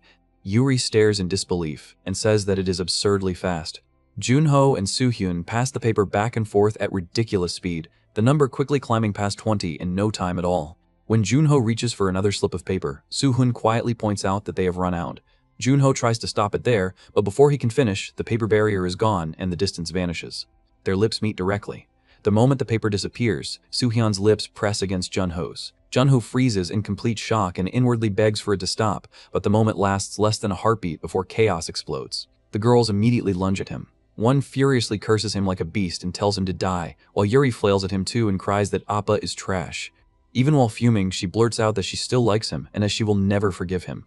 Junho grabs his head and desperately insists that he had only been standing there. Inside, he keeps repeating that it was an accident. He tries to calm the room by saying that people can make mistakes, but Soo-hyun lightly touches those freshly kissed lips and quietly wonders whether it really was only a mistake. The drinking game continues anyway. Seihi throws out a ridiculous example about once eating pasta floating in zero gravity at a space station, only to be corrected that she is supposed to say something that actually applies to her. Yuri smugly shows off and says that this is how someone folds a guy. Junho, fed up with all of it, says that if they are going to play dirty like that, then he will not fold either. He jokes that he will just be a girl instead and tells them to call him Unni. Seihi laughs and says that Mr. Deokchun forcing that role is strangely cute. Junho, now completely done with everyone, says that they should all just die together and fold anyone who has kissed him. Seihi instantly volunteers herself with bright excitement. Junho dryly points out that this is exactly why it is better not to fold. Yuri shrivels into misery as the only one who never got that far. Someone warns everyone to stay sharp unless they want to drink the awful penalty shot, and they point out that, for the record, only Mr. Deokchun and Soo-hyun are still left, so now it is Soo-hyun's turn. Soo-hyun quietly says that among the people there is someone she likes. That brief confession strikes Junho harder than he expected. The moment he hears it, his thoughts start spiraling. Seihi is the cable heiress who already has everything. Yuri is the comfortable one who feels like a younger sibling. Soo-hyun is the unreadable mystery whose thoughts never show on the surface. His head starts asking the ridiculous question of which one he would choose, but he immediately recoils from that idea and scolds himself. He tells himself that there is no reason to choose anyone at all because he does not need to fold, and he is not interested in any of the three. Then, instead of staying still, Soo-hyun suddenly picks up the penalty bowl and drinks from it. Everyone is startled and asks why. Soo-hyun wipes her mouth and lightly says that it was a mistake and that there had been confusion. Junho immediately thinks that there is no way that was really a mistake, and Seihi and Yuri narrow their eyes as if they suspect exactly the same thing. Later, as the night grows deeper, Junho notices the air turning colder and asks where Soo-hyun went. He is told that Soo-hyun stepped out for a walk to sober up and that no one noticed when she left. After a short pause, Junho says that something was left in the car and that he will go get it, but once he is outside, it becomes obvious that he is really searching for Soo-hyun. He walks through the dark woods, wondering how far Soo-hyun could have gone and whether walking around alone at night is not scary. Even his uncle's ghost mocks him, calling him a big-bodied coward. Then Soo-hyun's voice calls out and addresses him as Appa. Junho answers with relief and says that he has been looking for a while, then asks why Soohyun is out there alone. Soohyun sounds surprised and asks whether he had really been searching for her. Then she suddenly appears in front of them like a ghost with a flashlight, causing both Junho and his ghost uncle to scream in terror. Seeing that reaction, Soohyun pauses for a second, then bursts into laughter. Watching that laugh and that sudden panic, Junho unexpectedly thinks that Soohyun seems pretty normal after all. Between that unpredictable personality and all the strange incidents that have piled up so far, he realizes that he had been avoiding Soohyun without even noticing it. He starts to wonder whether Soohyun might simply be a woman in her 20s who is awkwardly trying to get close to him. With that thought, he decides that maybe he should be the one to step forward first, the same way he would with a close younger sibling. He pats Soohyun on the head and says that it is cold and that they should head back inside, this time calling the name Shin Soohyun directly. Soohyun grabs his arm. Junho notices the trembling and asks whether she feels that cold. Soohyun quietly replies that she is not shaking because of the cold. When they return together, linked closely enough to look intimate, Sehee instantly cries out in protest and demands to know why they are coming back like that. She complains about the locked arms and says that if there is going to be a night walk, then it should happen with her too. Yuri immediately jumps in and says that the same should apply to her as well. The two rush him at once. The scene collapses into another mess, and before anyone can stop it, Junho gets knocked straight into the water with a huge splash. He rises back up shirtless and dripping wet. Sehee and Yuri stare at him in stunned silence, then whisper in open admiration that he is unbelievably hot. Junho glares at them and snaps that all of them should just go to sleep already. Later, while he's in the shower, Sehee cheerfully says that Appa's clothes can be used as pajamas and decides that she will leave her own clothes behind as a gift for him. Yuri goes in after her, glances at the clothes, and immediately feels something is off. To her, they clearly look like women's clothes, and suspicion begins to creep in. Her mind starts fitting everything together like scattered puzzle pieces. All the strange things Junho had said, the odd situations that kept piling up, and even his earlier joke about becoming a girl begin resurfacing one by one. She admits to herself that she never really believed it before. Then she admits something even more honest, that maybe she simply had not wanted it to be true. Only now do all the pieces start sliding into place in her head. Drunk Yuri suddenly breaks down in tears and sobs that Ani is hated and that she truly hates Ani. Sehee immediately rushes over to comfort the crying Yuri, fussing over her while also sounding ready to fight anyone if necessary. The entire room sinks deeper into drunken nonsense. After washing up, Junho comes back out with a towel draped around his neck and finds that the girls are already asleep on the bedding. Looking down at them, he thinks that the younger ones drank again and clicks his tongue at the strong smell of alcohol filling the room. His eyes move from one sleeping figure to the next, and he realizes that all of them have collapsed side by side. Then a new problem hits him. With all of them sleeping there like that, there is no obvious place left for him to lie down. Staring at Sehee, Soohyun, and Yuri spread across the futon, he starts panicking inwardly and wonders who in the world he is supposed to sleep next to. Junho lies there in despair, silently begging his uncle for help. His uncle, wearing a deadpan expression, points toward the sofa and then toward the far side of the girls as if the answer could not be more obvious. Junho completely fails to take the hint, and instead starts reasoning his way through the disaster. He decides that Yuri might be the safest choice since she is the youngest and the one he has known for years. But the moment he inches near her, Yuri sleepily murmurs that she wants Appa and does not want sister, and that alone is enough for him to reject that spot immediately. He then turns his attention towards Sehee, but that option feels no safer. Sehee is asleep with flushed cheeks, hugging her pillow, and just imagining himself lying down beside her already makes him uneasy. The very next second, she reaches out of her sleep and murmurs for Mr. Deok-chun. Junho panics at once, thinking that he knew something like this would happen. He barely slips away before she ends up wrapping herself around a pillow instead, sleepily kissing it and murmuring his name with total satisfaction. Junho trembles in relief and thinks that it had been much too close. Then Soohyun suddenly wakes and softly calls him Appa. Junho realizes that he is hovering right over Soohyun and inwardly declares that he is finished because Shin Soohyun is awake now, and there is no way this situation can ever be explained properly. Before the misunderstanding can explode, Soohyun quietly asks whether he had nowhere to sleep. Then Soohyun shifts aside, pats the empty space next to her, and gently tells him to lie there and rest comfortably. Junho hesitates, overwhelmed by the exhausting day, the alcohol still lingering in his body, and the strange warmth surrounding him. He thinks that he needs to get away somehow, but sleep reaches him first. When he opens his eyes again, he gasps in horror. All three of them have piled onto him in their sleep. Sehee is draped all over him, Yuri is pressed tightly against him, and Soohyun is tucked into him too. Trapped under the full weight of this nightmare, Junho can only beg for help in total silence. Morning arrives, and just like that, he is back at work. Wearing a bandana with Deok-chun written on it, he checks a fresh batch of dumplings and says that they have steamed nicely. Looking down at them, he wonders whether today should become the very first day of business. The story shifts to Jeonju. Jun-ho stands by his food truck and hands over a box of meat dumplings, saying that one order is ready. A long-haired woman steps forward. She first says that she will help with the payment, then shyly asks whether he can really help her. Jun-ho, still completely in business mode, simply responds with the price. The woman, clearly thrown off by that answer, can only ask for pardon. As the awkward moment lingers, Jun-ho recalls what he knows about Sohyang, a famous traditional restaurant in Jeonju with deep roots and more than a century of history. He remembers the tourism pamphlet explaining that Sohyang is practically a cultural landmark and that its late master, Madame Yang Gumhua, preserved traditional flavors so faithfully that the restaurant came to symbolize the city itself. He then notes that the woman standing in front of him is Yang Miak, the granddaughter of Yang Jumhua. After putting those pieces together, Jun-ho asks whether Miak ran away because she hates cooking. Miak quickly denies that. She says that she does enjoy cooking, just not that kind of cooking. Jun-ho understands that is nothing more than a matter of different taste. Miak bows her head and apologizes for throwing such a heavy story onto him even though it has nothing to do with him. Jun-ho calmly says that it is fine and that listening to customers' stories is part of the fun of running a food truck. That simple answer hits Miak hard. She grabs both of his hands in gratitude and calls out to Mr. Deok-chun with shining eyes.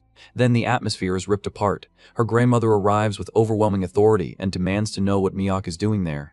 Miak recoils and calls for her grandmother in alarm. The old woman coldly orders her to stop this nonsense and return to the kitchen. She reminds Miak that she is the successor who must inherit Sohyang in place of her late mother.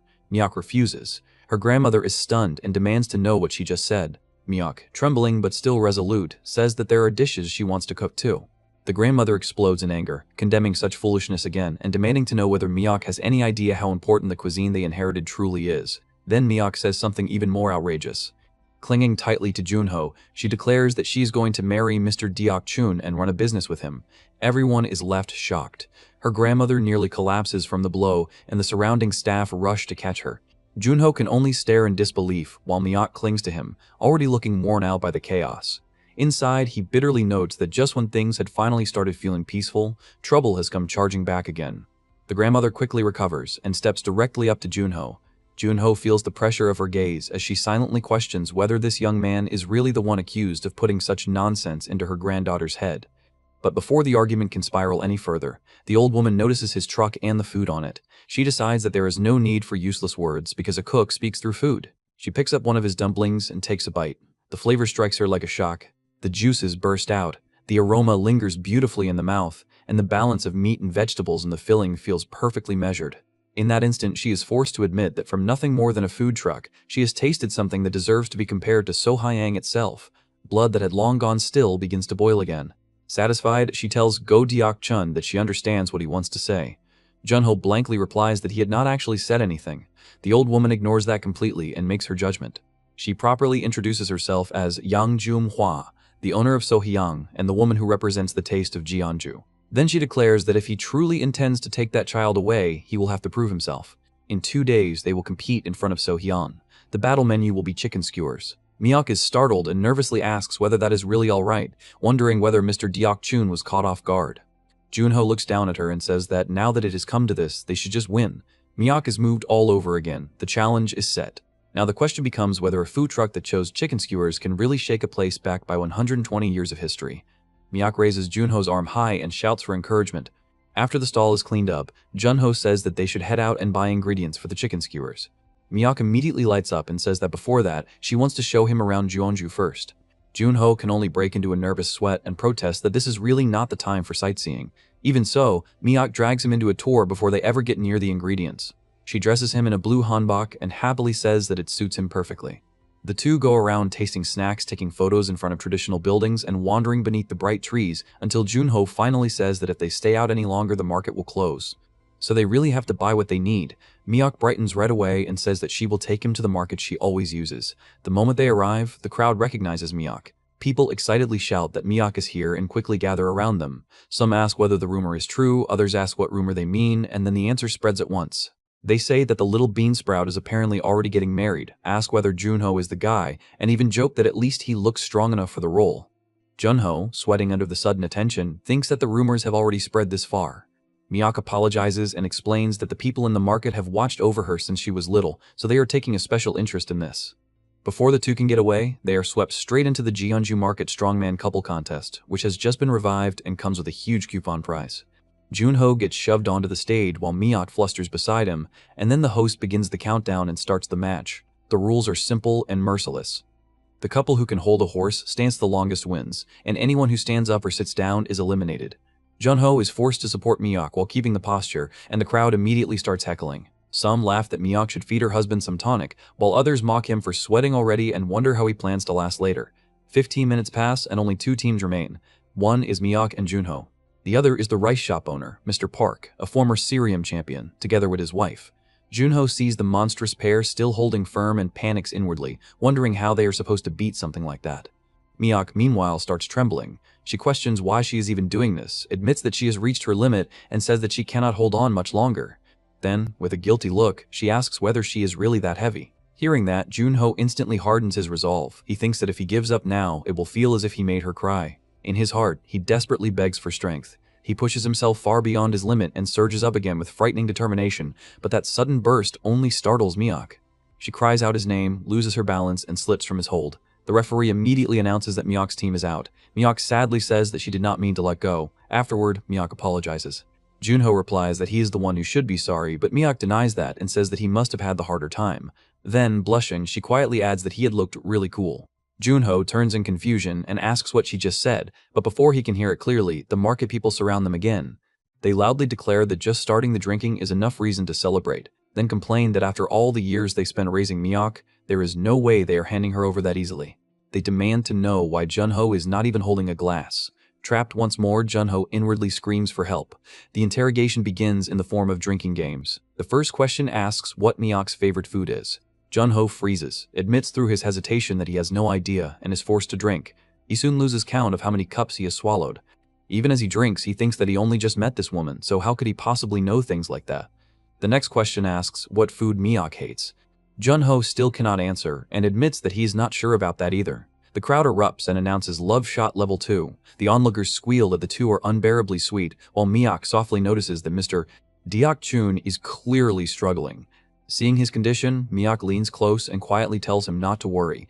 She says that if nobody cared about her, they would have already dragged her home, so he only has to endure a little longer. He places his hand over hers and reminds her that she was the one who said he would help her. He tells her that this is their situation now, so they have to see it through to the end. Mihawk gathers her courage and says that they should do it.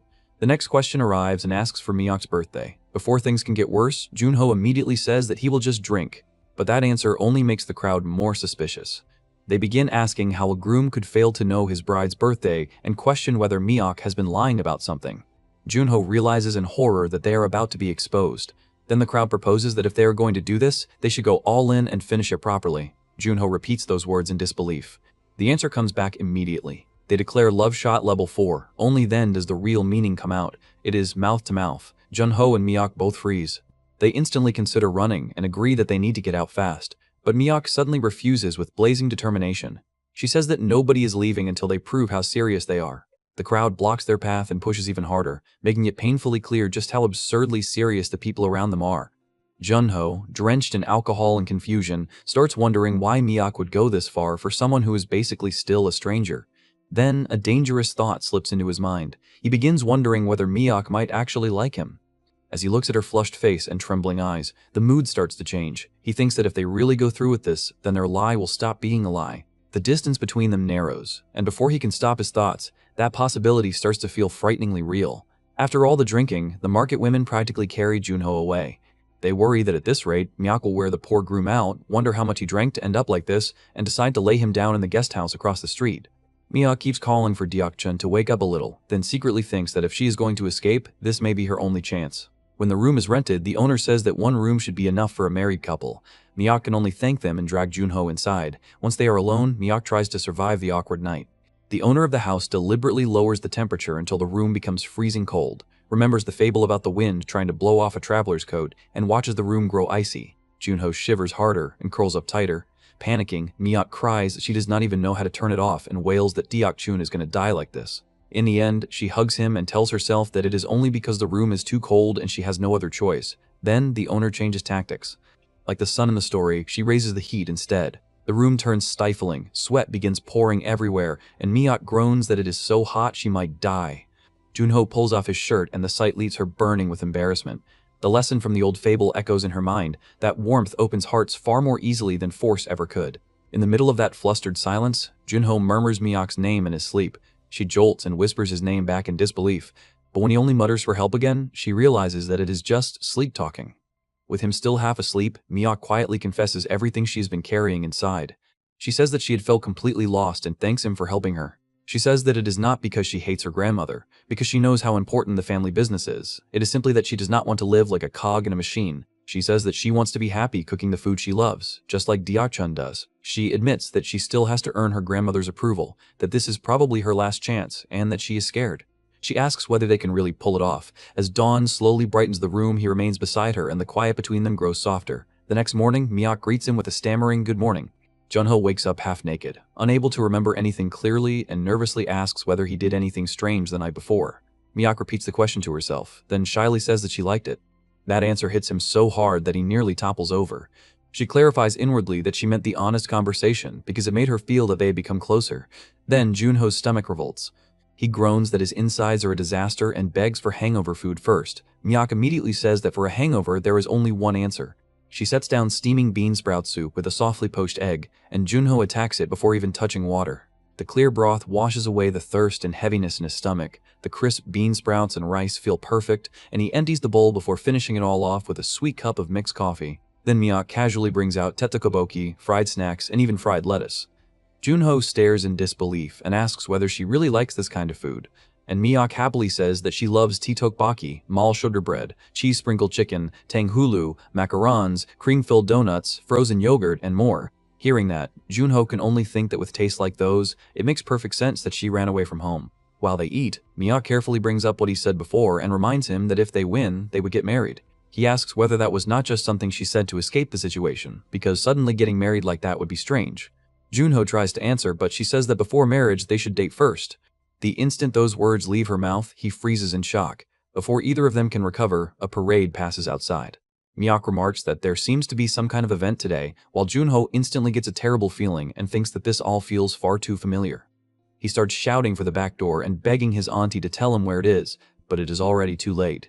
A woman in a full flashy outfit appears, and Junho recoils at once, shouting for her not to come any closer. Miak stares and realizes that it is Nam Se-hee from SH Group. Se-hee cheerfully announces her arrival, and Miak instantly gushes over her, saying that this is her first time seeing her in person and that she is unbelievably pretty. She even says that Se-hee is so charming that even women would fall for her. Still trying to process the situation, Miak says that this is a crazy coincidence and asks whether Se-hee is friends with Mr. Diak-chun. Se-hee immediately says that is wrong.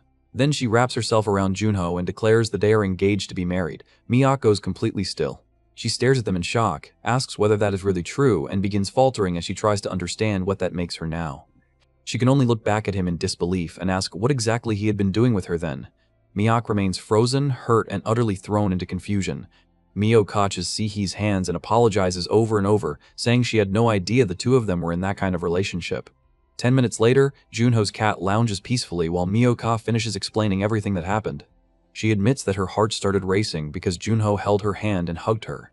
Se-hee gently pats Mio's head and tells her that she simply misunderstood Mr. Diak-chun's kindness.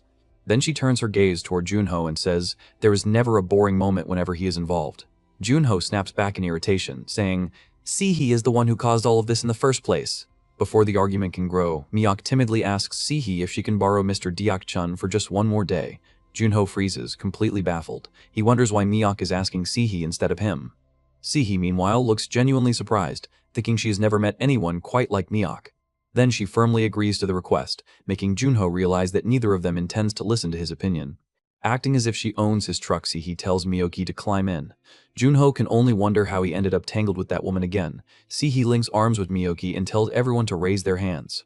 Together, they cheer in unison, ready to face the upcoming competition. Meanwhile, at So-yang, the kitchen is already filled with tension. Workers prepare chicken skewers and chop vegetables at high speed. The grandmother inspects their work carefully, then orders them to redo it and reduce the plum extract by 5 grams. The staff immediately obeys. As she walks past them, she says they cannot allow even the smallest mistake in today's match, because her pride as young Manhwa is at stake. She reminds them to never forget what So-yang's taste represents. It is the taste of Jeonju. The next day, Se-hee and Mio greet Junho while wearing Go-deok-chun food truck uniforms.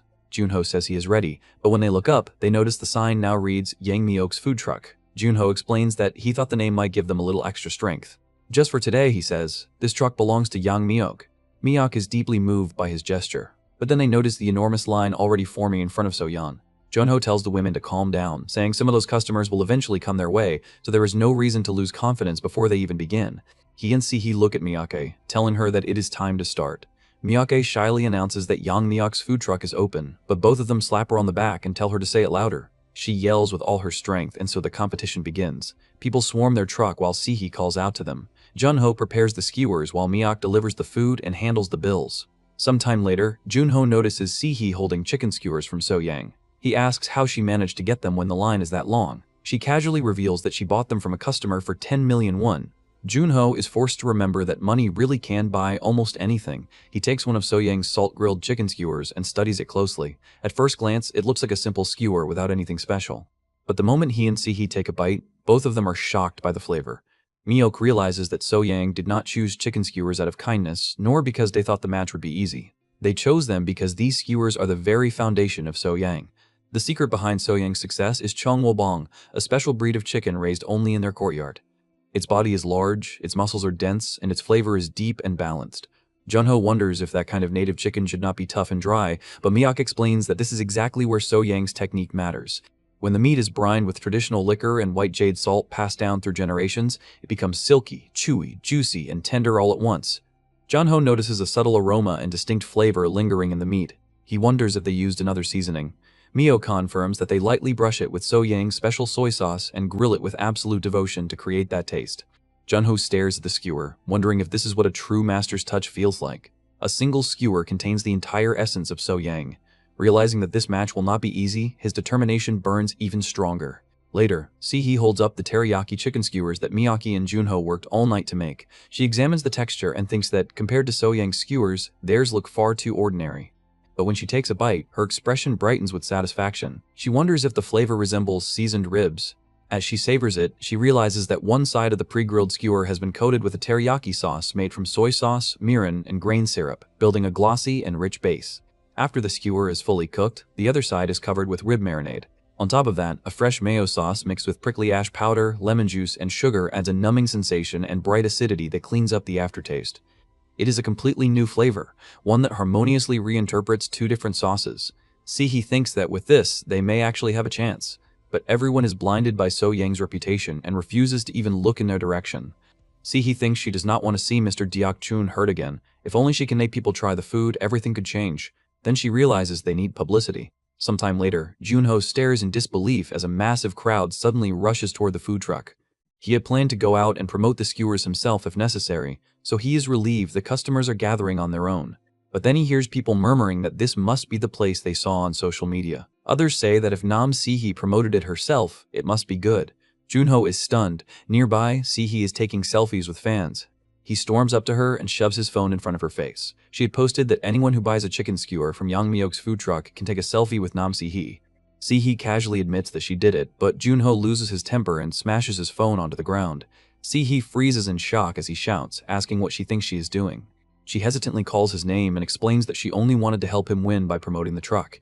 But Junho yells that he does want to win, just not like this. He declares that they are going to win with the food they worked hard to make, not by relying on the fame of a socialite like her. Sihi lowers her eyes and apologizes quietly. Junho cuts her off and says that is enough. He tells Nam Sihi they do not need her to sell their chicken skewers. Later, inside the truck, Miok bursts into tears and apologizes for causing them to fight. Junho asks why she is apologizing when the person who did something wrong is someone else entirely. Hearing that, Sihi apologizes again. Junho sighs inwardly, thinking she really is shameless for climbing into his truck even after he scolded her. Miok wipes her face and asks why they are moving to another location. She wonders if it would not be better to sell in front of So-yang, where all the customers are gathered. Junho says no, explaining that he planned to move from the beginning. Both women become curious, and he tells them that those customers came specifically for So-yang. With a special event happening today, the place will only become more crowded. If they stay there, they have no chance. Miok admits that he is right.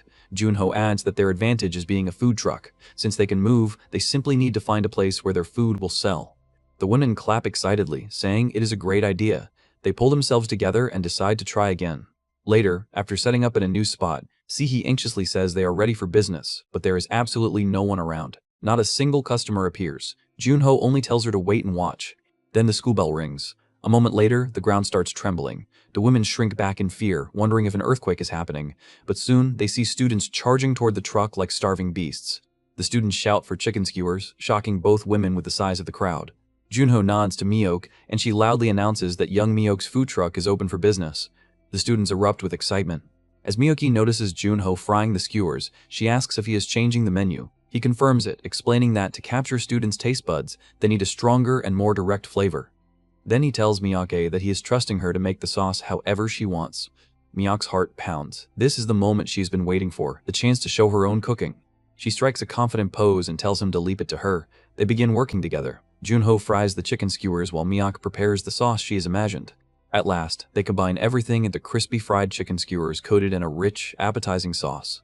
The students fall in love with the sight of the food instantly. Miyake hands the skewers over warmly and tells them to enjoy. Sihi also joins in, helping deliver orders to the waiting customers. Junho gives Miyoke a thumbs up, and she returns the gesture with a smile. After several hours, they finally close the food truck. Junho congratulates everyone for their hard work, and they return to Soyang to settle the results. But once they arrive, Sihi cries out that they lost. Miyoke tries to console her, while Junho asks why she, of all people, is crying about it. Still, he admits that they lost so decisively that he cannot even feel bitter. He apologizes to Miyoke for not being able to help more. Miyoke warmly tells him not to say that. She says she learned a lot and had a wonderful time, then thanks Mr. Deok-chun. Objectively, So-Yang's chicken skewers were so good that they felt like an unreachable wall. Miyoke knows her grandmother hates losing. No, more than that, her grandmother is the face of So-Yang, someone who must never lose. Miyoke thinks she is nothing more than her grandmother's spare part. But Junho suddenly says that, to him, it felt like love. Miyoke does not understand what he means. Junho explains that he felt affection and sincerity poured into every single skewer. It was the love of a grandmother who wanted to leave behind what was most precious to her, So-Yang. Miyoke asks if he truly believes that. Junho holds out the skewers they made together and tells her that a chef speaks through their food. Miyoko is stunned by Junho's words. He gently tells her to go and speak with her grandmother properly. After a moment, Miyoke smiles. Then she grabs the two skewers and runs off, saying that she will be back soon. Sihi and Junho watch her leave and wish her luck, hoping her feelings will finally reach her grandmother. When Miyoki presents the skewers she made, her grandmother accepts them, only to immediately raise her voice at her. Miyoki bows again and again, unable to defend herself. Watching from a distance, Sihi grows worried and wonders if things did not go well. Miyoke lowers her head with a sad expression, believing that her true feelings failed to reach her grandmother after all. But then, to Miyoke's surprise, her grandmother gently pats her on the head. She says that, even so, it might not be a bad idea to let Miyoke show her own cooking once in a while. Then she tells Miyoke that she did well. Those simple words break through Miyoke's heart. Tears burst from her eyes as she calls out to her grandmother. A few days later, after everything in Jeonju has settled, the scene shifts to Junho's house. He's bought an expensive cut of premium beef that happened to be on sale. His cat meows eagerly at the sight of it. As Junho starts cooking, he notices that Sihi has not been sending him annoying messages lately. He wonders if it is because of what happened in Jeonju, when he told her that he did not need her to sell his chicken skewers. While sprinkling a pinch of salt over the beef, he thinks that Sihi was only trying to help Miyoke and never had any bad intentions. Maybe he went too far. Then he catches himself and wonders why he is even thinking about that woman. He forces himself to focus on the present instead, imagining how amazing the premium-grade Hanwoo will taste. But just as he prepares to enjoy it, a violent gust of wind suddenly blasts down from above. His precious beef flies into the air, scattering everywhere. His cat, however, somehow manages to snatch one piece. Junho looks up in disbelief and sees a helicopter hovering right above him. Sihi appears with a serious expression and urgently shouts for him to get in, saying that she will explain everything later. Because she looks unusually grave, Junho climbs aboard without thinking. But he soon realizes he has been tricked once again. Sihi clings to him happily and asks whether he missed her. Later, at a park, Sihi shyly asks Junho to go on a date with her today. Junho sighs and says he has become so used to her behavior that it no longer even feels surprising or sudden, which only makes him more annoyed. He adds that he is not curious at all, but tells her to explain the reason anyway. Sihi holds up her ID card and reveals that today is her birthday. Junho looks horrified by that information. He asks what she expects him to do now, and Sihi clings to him like a child, begging him to play with her. With no better option, Junho gives in and suggests they try a prize event. Sihi declares that whoever gets the higher score can make the loser do whatever they want. Junho immediately asks why he would ever agree to that. But after thinking it over, he realizes that if he goes home now, Sihi will definitely follow him there like a yandere. In the end, he reluctantly agrees to one round. The chick running the stall explains that all Junho has to do is lightly toss the sponge ball, but Junho prepares with deadly seriousness. He focuses as if his life depends on it, because to him, his precious day off truly depends on this one throw. As the wheel spins and the number 9 appears, Junho squeezes the ball tightly and silently asks his uncle to lend him strength. Meanwhile, the ghost of his uncle appears holding a baseball bat, shouting that Junho is hopeless and that he is supposed to be helping him go on a date. Junho pulls back and throws the ball with all his strength, shocking Sihee. His poor uncle's ghost desperately tries to stop him, but it is useless. The ball lands on 9 points, and the chick congratulates him. Junho thinks that score should be enough. His uncle's ghost, furious beyond words, curses at him and tells him to just drop dead. Sihee, however, looks impressed and praises him, saying that he is so cool. Then it is her turn. Sihee confidently kisses the ball before throwing it in the sloppiest way possible. Somehow, it lands on 10 points. Junho is completely shocked. Sihee celebrates excitedly, thrilled that she won. Junho finds the whole situation suspicious, but before he can investigate, Sihee pulls him away from the stall. Behind them, the chick running the stall waves goodbye. It becomes clear that Sihee bribed her in advance. Later, Sihee studies Junho and thinks to herself that the reason Mr. Deok-chun refuses to get closer even though he clearly likes her must be because he feels pressured by the fact that she is a billionaire. Proud of her conclusion, she says that this is why she prepared something special, a guide to going on a date like an ordinary commoner. The first step is modest transportation by bus. Junho then finds himself standing in front of an absurdly luxurious premium President Line bus worth $15 million.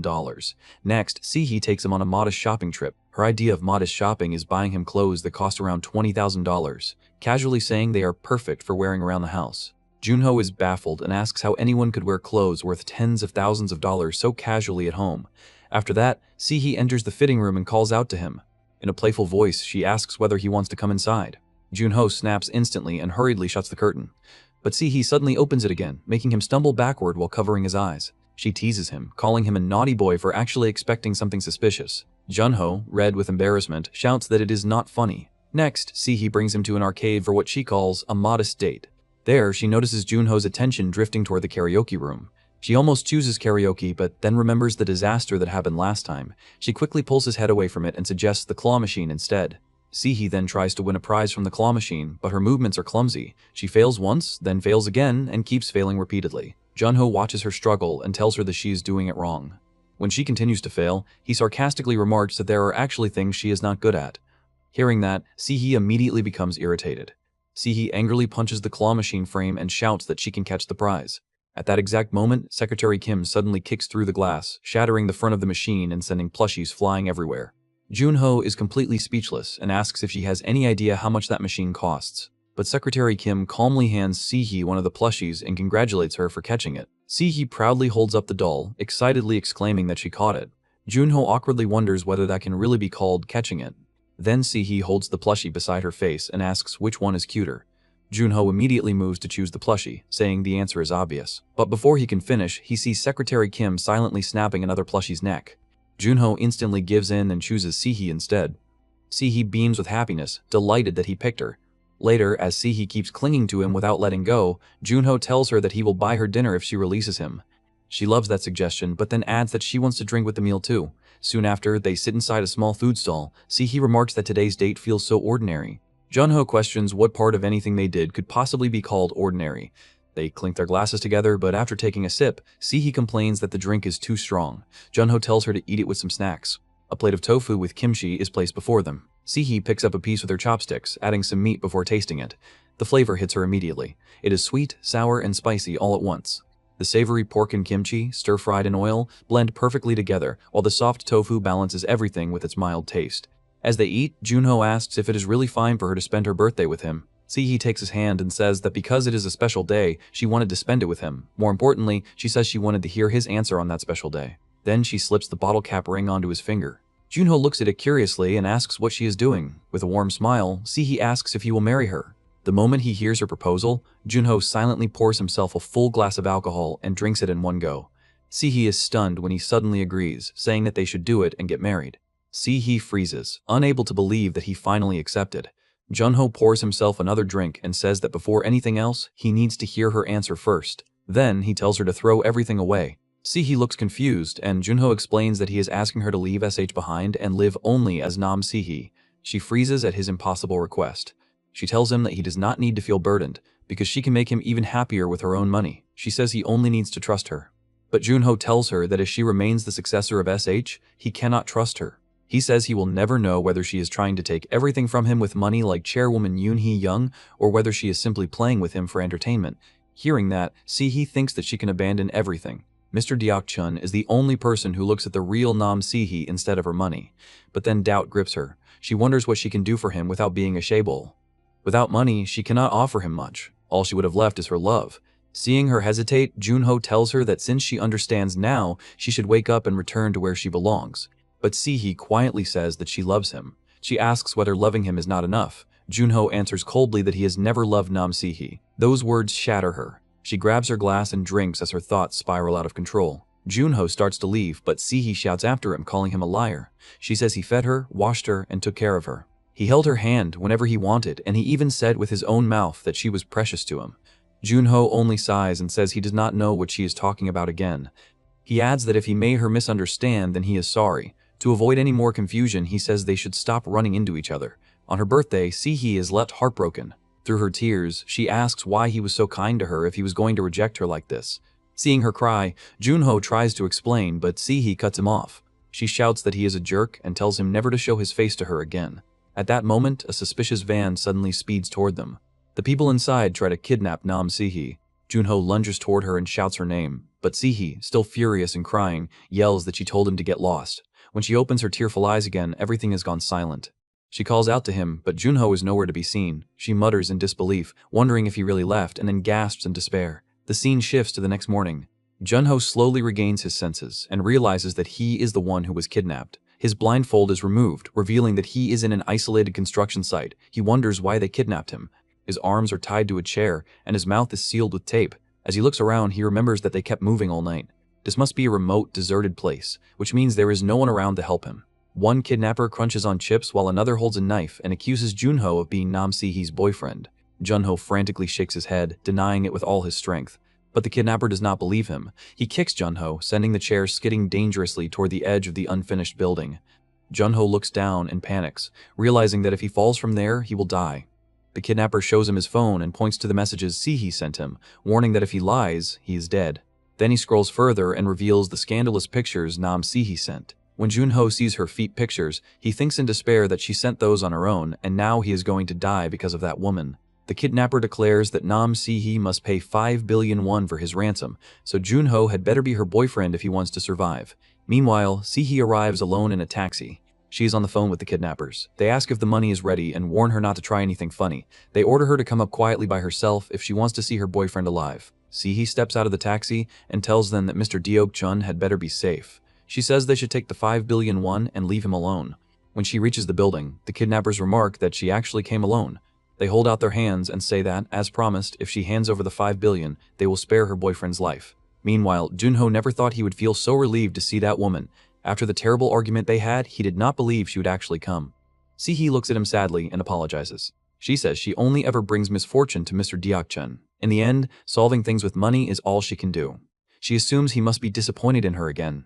Junho shakes his head desperately, trying to tell her that she did well and that she is amazing. But Si-hee lowers her eyes and says she knows someone like him would have saved himself through his own strength instead of relying on this pathetic money. Junho keeps shaking his head, desperately trying to tell her that she has misunderstood everything. Then, Si-hee suddenly throws the money into the air. The kidnappers shout in panic, asking what she is doing with their cash.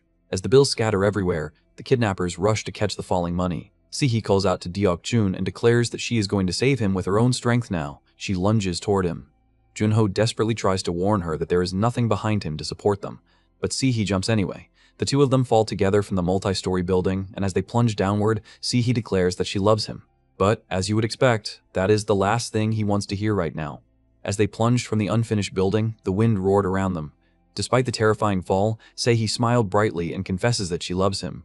Bound and gagged, Junho could only stare at her in horror. Through muffled cries, he desperately protests that he never wanted any of this. The ground rushed closer by the second while security personnel scrambled below. At the last possible moment, a large orange emergency air cushion inflated beneath the construction site.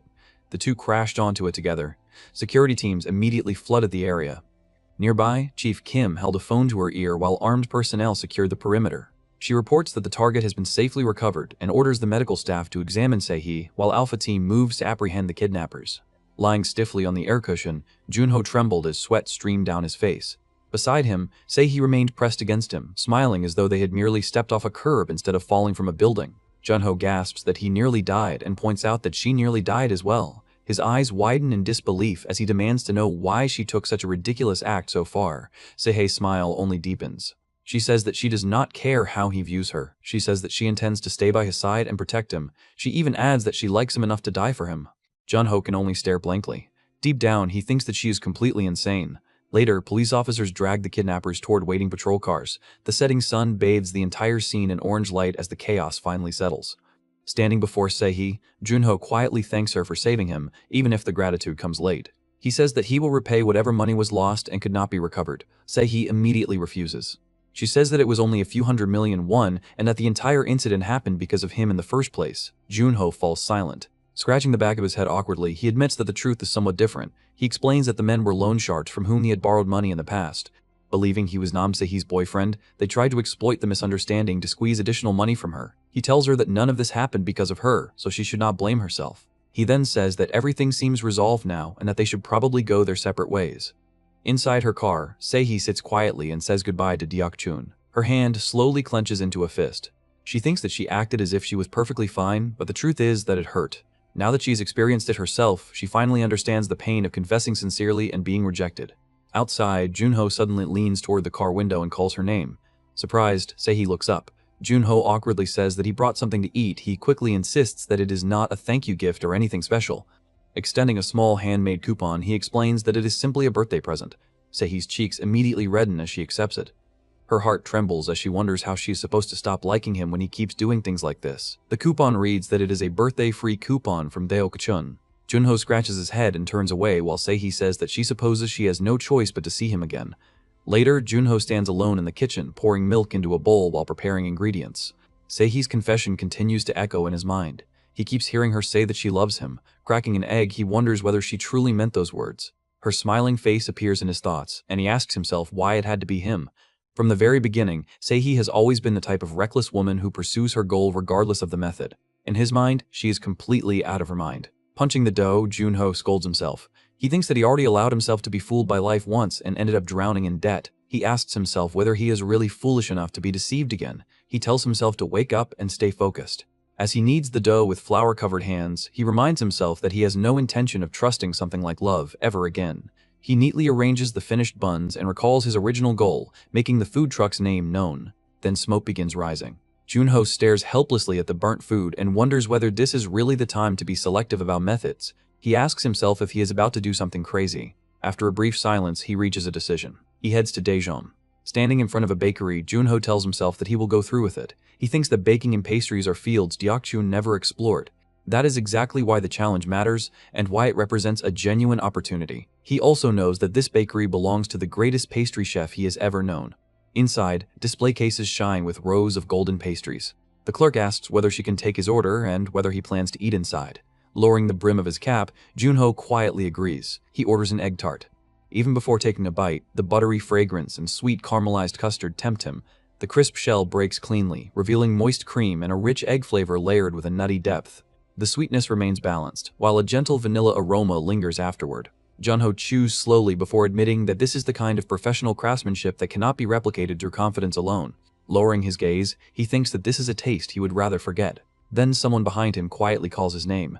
Junho freezes, sweat runs down his face as he slowly turns toward the familiar voice. The woman leans close and remarks that he truly has not changed at all. Her finger brushes near his face as she studies him with a faint smile before commenting that he is still cute. Junho stiffens and brushes her hand away. He says that it has been a long time and addresses her as manager. "Oh, Erin." Erin says that she left the company ages ago and questions why he is still calling her manager. Her smile widens as she reminds him that whenever they were alone, she always told him to call her Uni instead. Adjusting his cap, Junho mutters that calling her Uni sounds ridiculous. Suddenly covering her mouth as though realizing something, Erin asks whether he still likes her. She wraps herself around him from behind and presses close while asking whether he still likes her after all this time. Junho's face turns bright red. He tears off his cap and loudly denies it. Erin bursts into laughter. She teases him, wonders what is going on, and repeatedly calls him Junie while laughing as though she cannot believe what she is seeing. Junho stares at her in disbelief and thinks that this woman is truly unbelievable. A memory surfaces. Once, he loved her with all his heart. He loved her so deeply that the feelings eventually became a wound. That wound was what made him stop believing in love altogether. She is someone he could never forget. Back in the present, Junho thinks that this entire situation is absurd because he came here of his own accord. Watching her laugh, he tells her to stop already and demands to know how she can act this way after everything she did to him. Before he can continue, Eren asks whether he truly hates her that much. She lightly places the hand against his chest and says that, oddly enough, what she feels from him does not seem like hatred. A soft, knowing smile remains on her face while Junho's expression hardens. He repeatedly tells himself that he does not like her. He insists that he absolutely cannot like her. Meanwhile, Eren thinks that he is a genuinely strange man. She wonders what he could possibly have seen in an Ajumma like her, because Eren is someone deeply tied to his past.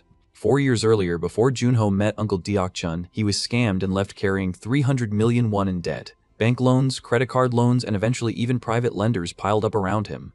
The interest grew so quickly that he could barely sleep at night. At only 29 years old, his life had already fallen apart. Then one day, an email arrived. He'd been accepted as an intern in the product development team at DD Food Research Institute, a major corporation. For the first time in a long while, Junho thought that perhaps fate was not planning to abandon him completely. Dressed in a suit, he headed toward the company elevator. Even that small moment of happiness felt extravagant. He knew that he had to become a full-time employee somehow if he wanted to survive. Unfortunately, trouble greeted him on his very first day. The elevator was packed with employees. People squeezed inside while some shouted for others to wait, and several insisted they ride together. Junho was pushed into the crowd, and a young woman ended up pressed tightly against him. He froze instantly, sweat forming on his forehead as he thought that she was standing far too close. He reminded himself over and over that until he secured a full-time position, he absolutely could not cause any problems. Above all else, trouble involving a woman would be disastrous. The woman noticed his ID badge and asks whether he is the new development team intern hired this time. Startled, Junho immediately introduces himself at full volume. He says that he is Kim Junho from the development team and promises that he will work hard. The surrounding employees fall silent. After a brief pause, one person awkwardly wishes him good luck while others laugh and comment that he certainly has plenty of energy first thing in the morning. Junho flushes with embarrassment. The woman giggles and calls him Mr. Junho. Startled again, he accidentally bumps into her before immediately apologizing. Smiling warmly, she introduces herself as, "Oh, Eren, the manager of the development team." Junho froze for a moment when he realized that the woman standing before him was actually a manager. Eren cheerfully says that she already likes him and asks whether she can speak casually with him. Without waiting for an answer, she starts calling him Junie. Junho repeats the nickname in bewilderment, unable to understand how things had suddenly reached that point. As an intern in the development team responsible for creating bread, snacks, and desserts, his role was simple: assist the manager with whatever work needed to be done. The workload was brutal. Every day left him exhausted just trying to keep up. Even so, there was one thing he secretly anticipated. Whenever a new product sample was ready, Eren always sought him out first. Calling him Junie, she would tell him to taste it. Since Junho had never been the type to casually buy expensive desserts or snacks, being handed trays of colorful pastries and sweets felt almost unreal. For brief moments, he genuinely thought this might be the greatest workplace imaginable. Eren would watch him eat with a bright smile and tease him for enjoying everything so much. With his cheeks stuffed full, Junho says that he cannot even chew properly when she keeps staring at him like that. In those difficult days, her smile became a source of light. After working beside manager, for 2 months, Junho gradually learned more about her. She was 35, 6 years older than him, and famous within the company.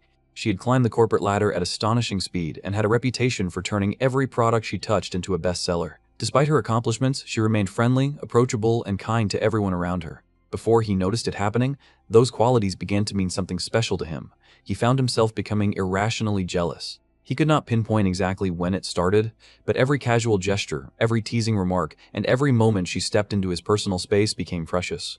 Her warmth felt like the brightest light in his bleak reality. Whenever his gaze wandered, she somehow always ended up at the center of it. Yet the closer he became to her, the more painfully aware he grew of his own circumstances. Debt notices continued piling up, and reality showed no mercy toward people who dared to dream. During a company dinner, Eren cheerfully says that everyone should stop overcomplicating things, enjoy the food, and just have fun with some pickled radish on the side.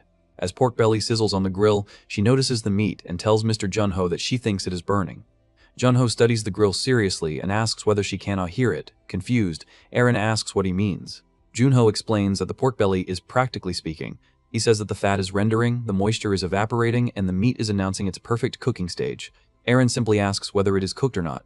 Junho proudly explains that pork belly reaches perfection at 177 degrees Celsius due to the Maillard reaction. Eren flatly says that she only wanted to know if it was ready to eat. With complete confidence, Junho flips the meat. The pork belly lands perfectly grilled. The surrounding co-workers immediately exclaim in surprise, saying that there is no way he actually cooked it that perfectly. The edges are crisp enough to crackle on the first bite, while the center remains juicy and tender. The rich pork flavor blends perfectly with a refreshing glass of somaik. Erin blushes happily as she drinks and praises Junie. She asks how he became so skilled at grilling, and says that he is clearly one of the development team's hidden treasures. Junho modestly explains that he spent years working part-time at a barbecue restaurant. One co-worker teases manager, pointing out that she takes suspiciously good care of the intern and asking whether something is going on between them. Junho and Erin realize they are sitting much closer than they thought. Their faces nearly touch, causing both of them to blush. Smiling mischievously, Erin says that Junho is adorable. She claims that Junie belongs to her and warns everyone not to overwork him. Someone immediately points out that she is the person who works him the hardest. Another coworker remarks that if anyone watches him carefully, he almost looks pitiful. A third person tells everyone to stop bullying the intern and raise their glasses instead. Junho drinks with a red face and thinks that since this is his first company dinner, he just has to survive somehow. Later that night, Erin suddenly presses a carton of chocolate milk against his cheek. Junho mutters that it is cold. Erin asks whether he wants to step outside for some fresh air. Standing beneath the city lights, Junho quietly calls her manager. He asks why she secretly drank his alcohol for him. He asks why she bought him chocolate milk. Then he finally asks why she keeps treating him so well. Erin looks genuinely confused by the question. Lowering his gaze, Junho asks her to please stop. He says that her kindness keeps making him misunderstand things. Later, Junho collapses at his desk, tormented by his own words. He keeps replaying the conversation in his head, repeating that he actually told her to stop because it made him misunderstand. He calls himself an idiot and wonders what possessed him to say something so embarrassing to someone who had always treated him kindly. The humiliation is so overwhelming that he wants to disappear, wondering how he can possibly apologize. Erin calls for Mr. Junho. Junho immediately jumps up. For an instant, he associates her voice with snacks and desserts before scolding himself and deciding to apologize first. Before he can say anything, a massive stack of documents crashes down in front of him. Erin asks whether he has time to daydream. She orders intern Kim Junho to carry the files and follow her. Junho immediately assumes that she must still be angry.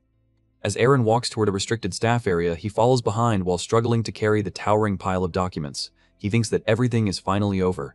Then the papers suddenly spill everywhere. Documents scatter across the floor. Before he can react, Erin grabs his face and kisses him. Junho freezes completely. Sheets of paper drift through the warm light while Erin's hand remains gently against his cheek. His own body refuses to move. His mind turns blank. He realizes that she is kissing him, yet he cannot understand why. Erin slowly pulls back and calmly looks into his eyes. With a teasing smile, she says that if he wants to misunderstand, then he should go ahead and misunderstand. Junho stares at her in complete shock and asks her to repeat herself. Resting her hand near his chest, Erin tells him that there is something he should know. She says that she never caused a misunderstanding. She says that she genuinely meant everything. Junho stiffly calls her manager. Erin simply turns away. Their hands lightly brush as she leaves. Junho remains rooted to the spot.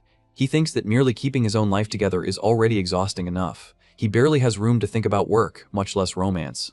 At the doorway, Erin suddenly pauses. Looking back, she tells him to wipe his lips before coming outside. And despite everything, love found its way into his life. After that day, Junho becomes incapable of concentrating on anything. The memory replays endlessly in his head. Even when sitting alone at home, it refuses to feel real. The next morning, standing inside the elevator, he wonders if the entire thing might have been a dream. Then Erin walks in wearing a red top and calls out to Junie. At that moment, Junho realizes it definitely was not a dream. Erin steps closer and says that she changed her lipstick today. She asks how it looks. Junho blushes so intensely that his entire face burns. Convinced she is giving him a signal, he closes his eyes and puckers his lips. When nothing happens, he cautiously opens them. Erin is already outside the elevator smirking at him. From then on, the strange tension between them only grows stronger. During a meeting, Erin drops something beneath the table. Junho says that he will pick it up. As he bends down, he accidentally ends up with his head pressed against her lap. Erin simply smiles down at him while Junho nearly dies from panic. That strange relationship drives him insane. One day, Erin messages him and calls him Junie. Junho politely replies by calling her manager. She says that if he has nothing to do, he should come to the file room immediately. When he asks whether she has prepared more food, she says that it is not food this time. Then she sends him a teasing close-up picture of her lips. Junho nearly launches himself out of his chair. As he rushes off, someone calls after him and says that the manager is looking for him. He awkwardly says that he understands. Despite everything, Junho realizes that he wants to get closer to her. He wants to know more about her. He wants to stay by her side. Then reality crashes down once again. Debt notices continue flooding his phone. He wonders whether someone like him even deserves happiness. If he gambles everything now, he knows he will regret it later. At the very least, this is not the right time. He decides that once he becomes a full-time employee and remains in the company, he might finally gather enough courage. Until then, he will focus on work. That way, when the day comes to confess properly, he will not feel ashamed. Late one night, Jun-ho works alone beneath the glow of city lights streaming through the office windows. His 5-month internship is nearly over. Suddenly, Aaron appears beside his cubicle partition and calls him Junie. Startled, Jun-ho looks up. He reminds her that he told her she did not need to help him and asks why she came. Aaron smiles and says that she was bored, so she came to watch him.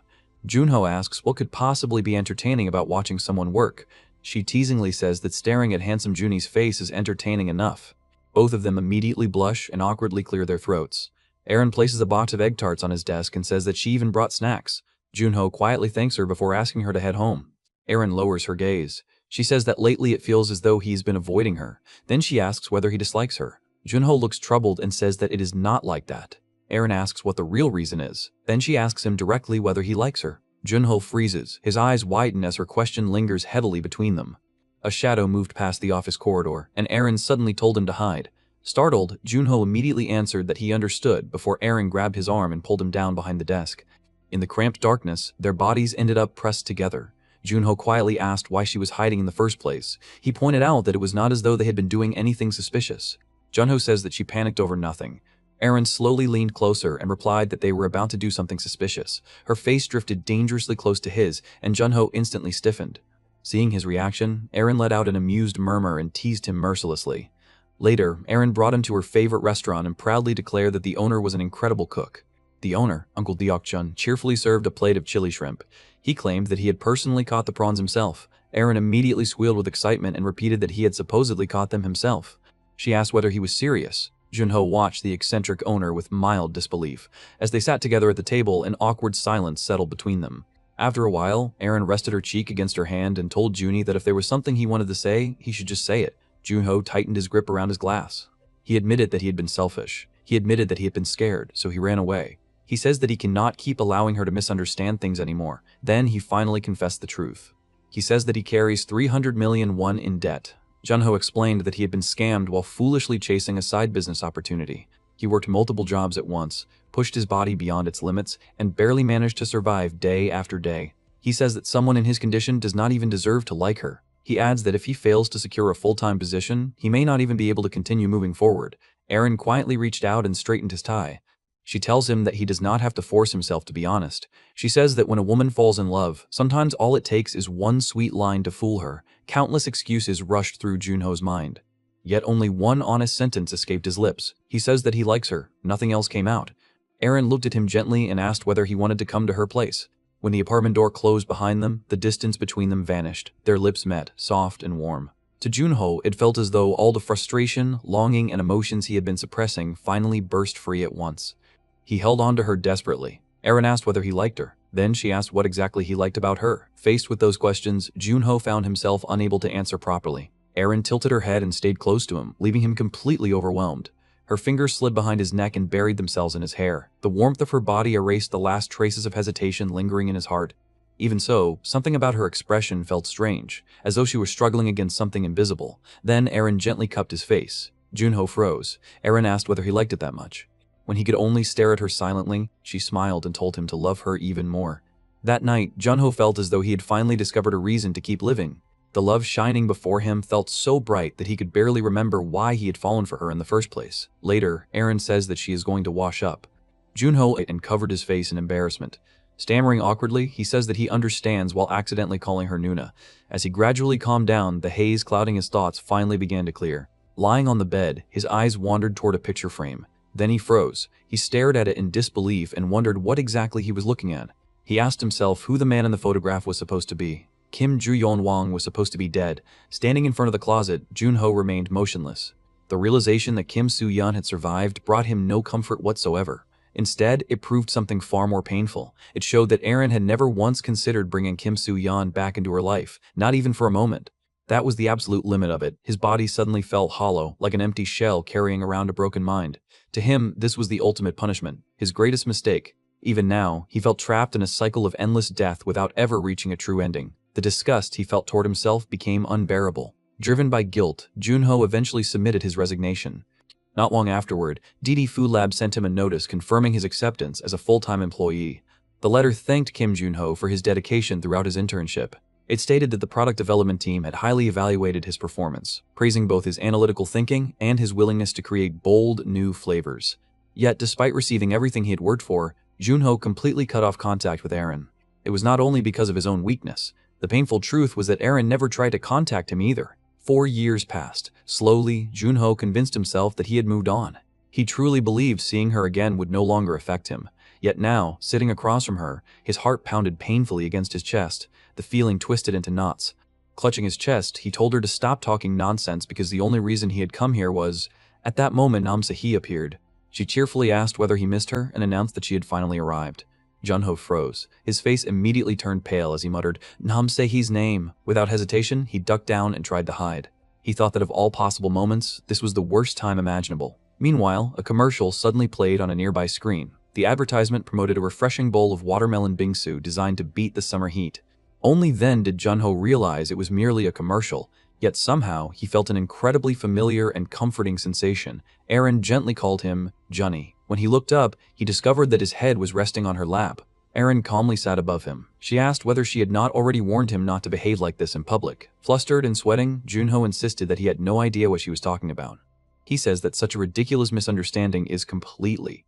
Aaron cut him off and said that she would let it slide this once. She affectionately patted his head. Junho felt like he was losing his mind. Jumping backward, he shouted that she was completely missing the point. Adjusting his cap, he thought that he still had not forgiven her. Yet Aaron continued acting as though nothing had ever happened. Lowering his head, he admitted to himself that he would honestly rather deal with Nam Se-hee than this situation. Right then, Se-hee arrived. With a bright smile, she called out to Deok-chun and asked whether he happened to miss her. Junho trembled in shock. Se-hee immediately attached herself to him, practically radiating hearts. Aaron watched the scene with confusion. Junho thought that Se-hee was not the type of person who stayed still for long, so he wondered what had brought her all the way here. Then a troubling thought crossed his mind. If Se-hee was after Aaron's secret recipes the same way he was, then there was no way he could allow her to steal the opportunity first. Determination suddenly surged through him. Grabbing Se-hee by the shoulders, Junho declared that he absolutely would not allow anyone to take Aaron away from him. Se-hee stared blankly. Aaron calmly warned Junie that if he continued acting like that, Nuna might end up in serious trouble. Realizing how it sounded, Junho immediately panicked. He says that was not what he meant at all.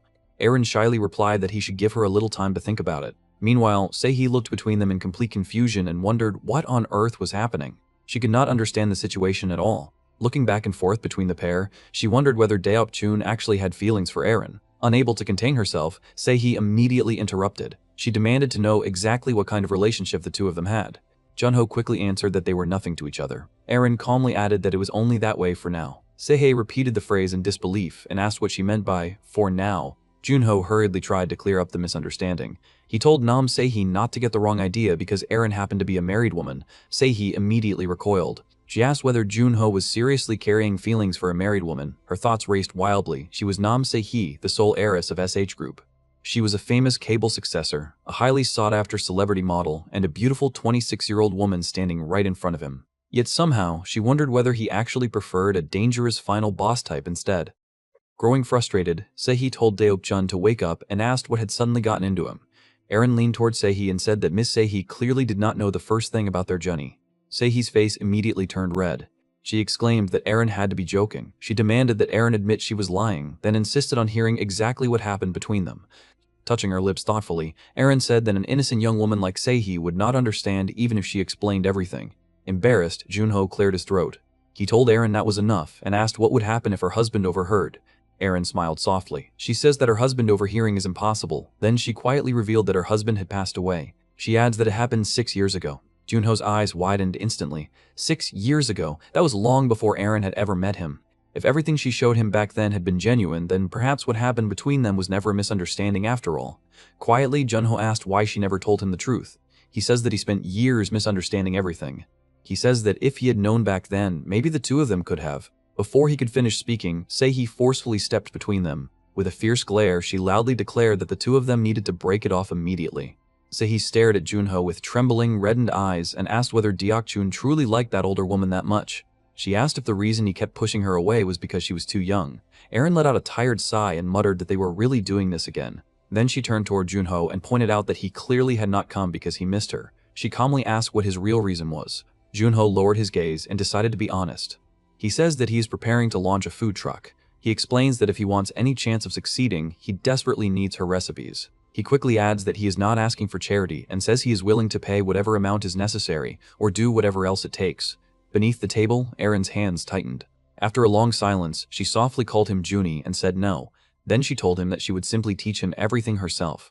3 years earlier, Erin had left her corporate career behind and opened this bakery. In Daejeon, a city famous for its bread culture, her desserts sparked an enormous craze. Customers lined up outside every day, and her bakery quickly became one of the city's most talked-about shops.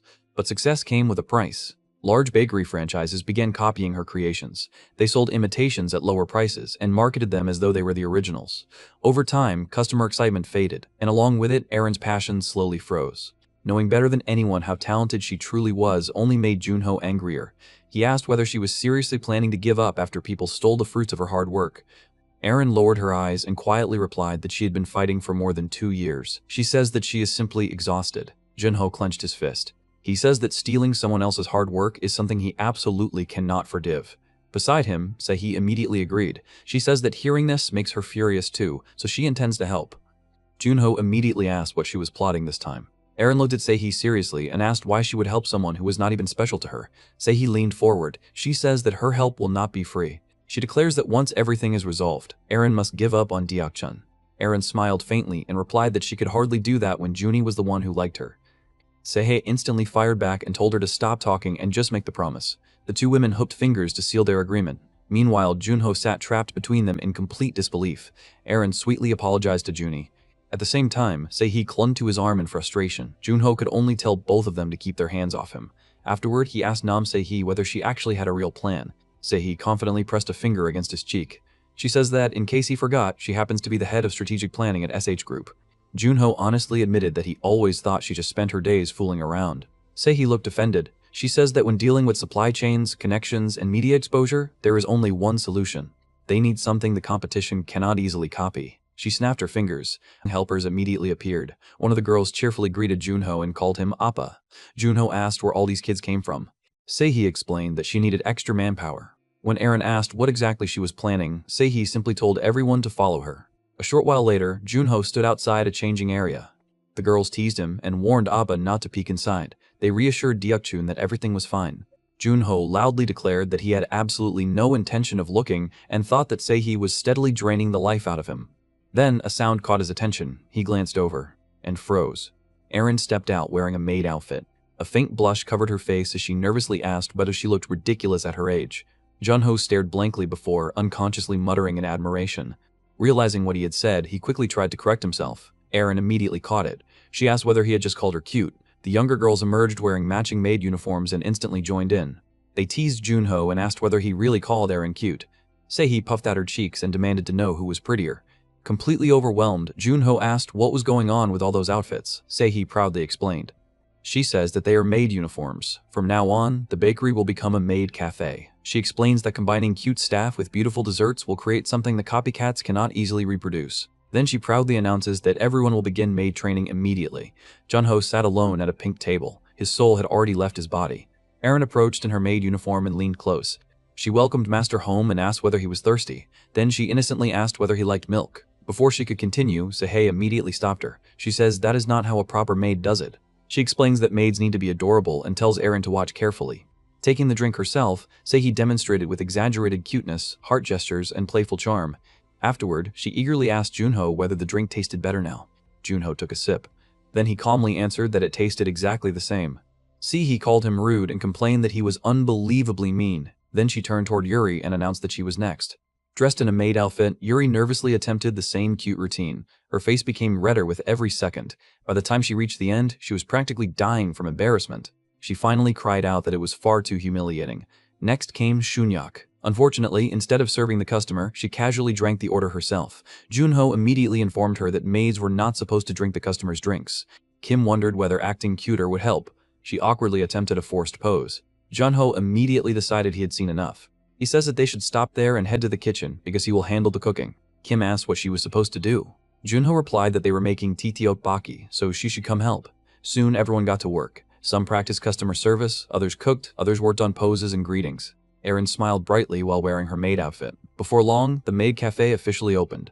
The new concept immediately attracted attention. People gathered outside and whispered excitedly. Some pointed out that it was apparently a maid cafe. Others commented that the part-timers were incredibly pretty.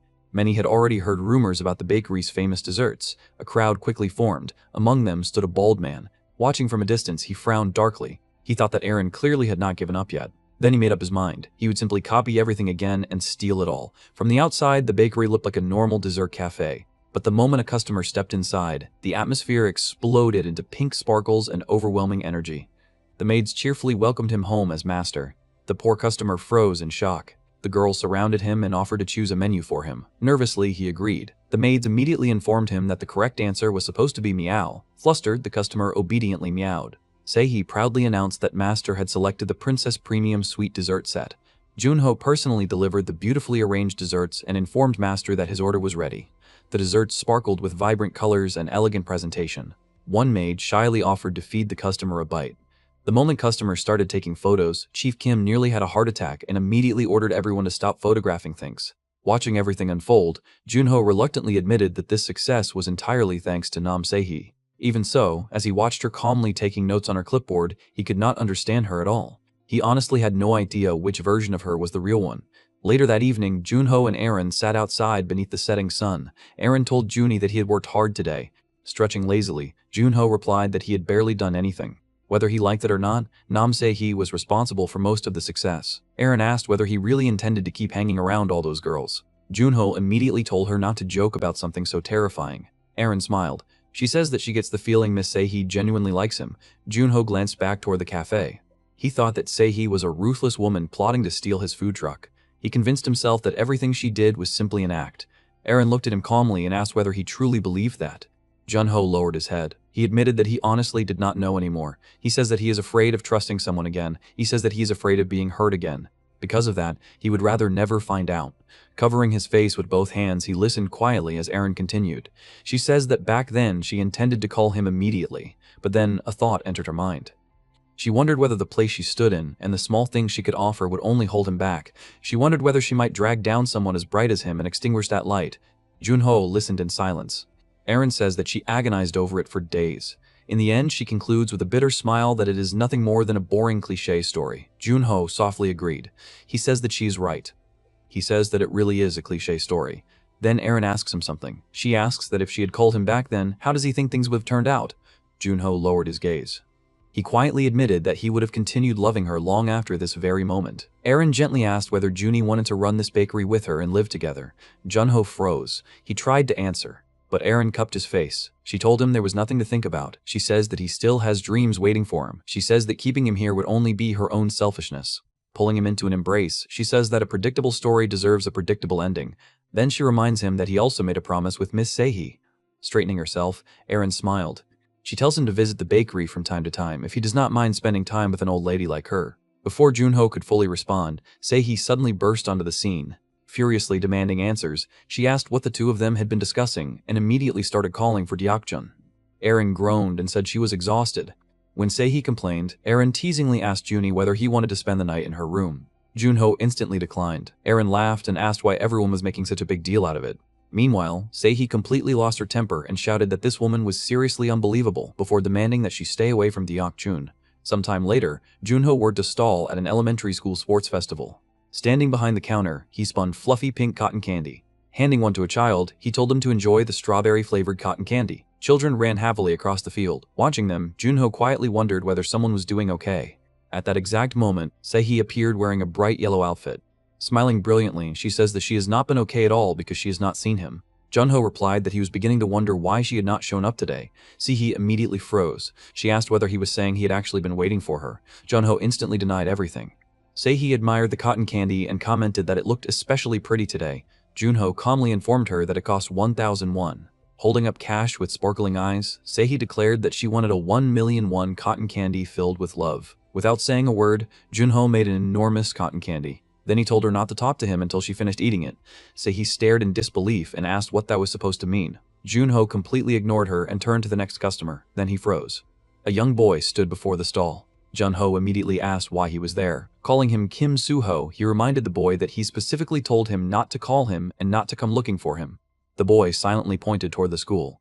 Junho realized that this must be the elementary school Kim Suho attended. Then Seihi suddenly noticed him. Her eyes sparkled. Rushing over, she exclaimed that the boy was unbelievably adorable. She thought he looked exactly like a miniature version of Deokjun. Pinching his cheeks, she joked that anyone seeing them together would assume he was Junho's son. Junho immediately turned away. The boy remained silent. Seihi noticed the strange atmosphere. Confused, she asked why nobody was saying anything. She pointed out that this was normally where Junho should yell at her and tell her to stop talking nonsense. Her expression slowly stiffened. She looked at him carefully. Then she pointed out that this was also where he should have denied being the boy's father. Junho and the child stared at her with identical blank expressions. Faced with those matching reactions, Seihi could only scream Junho's name in utter shock.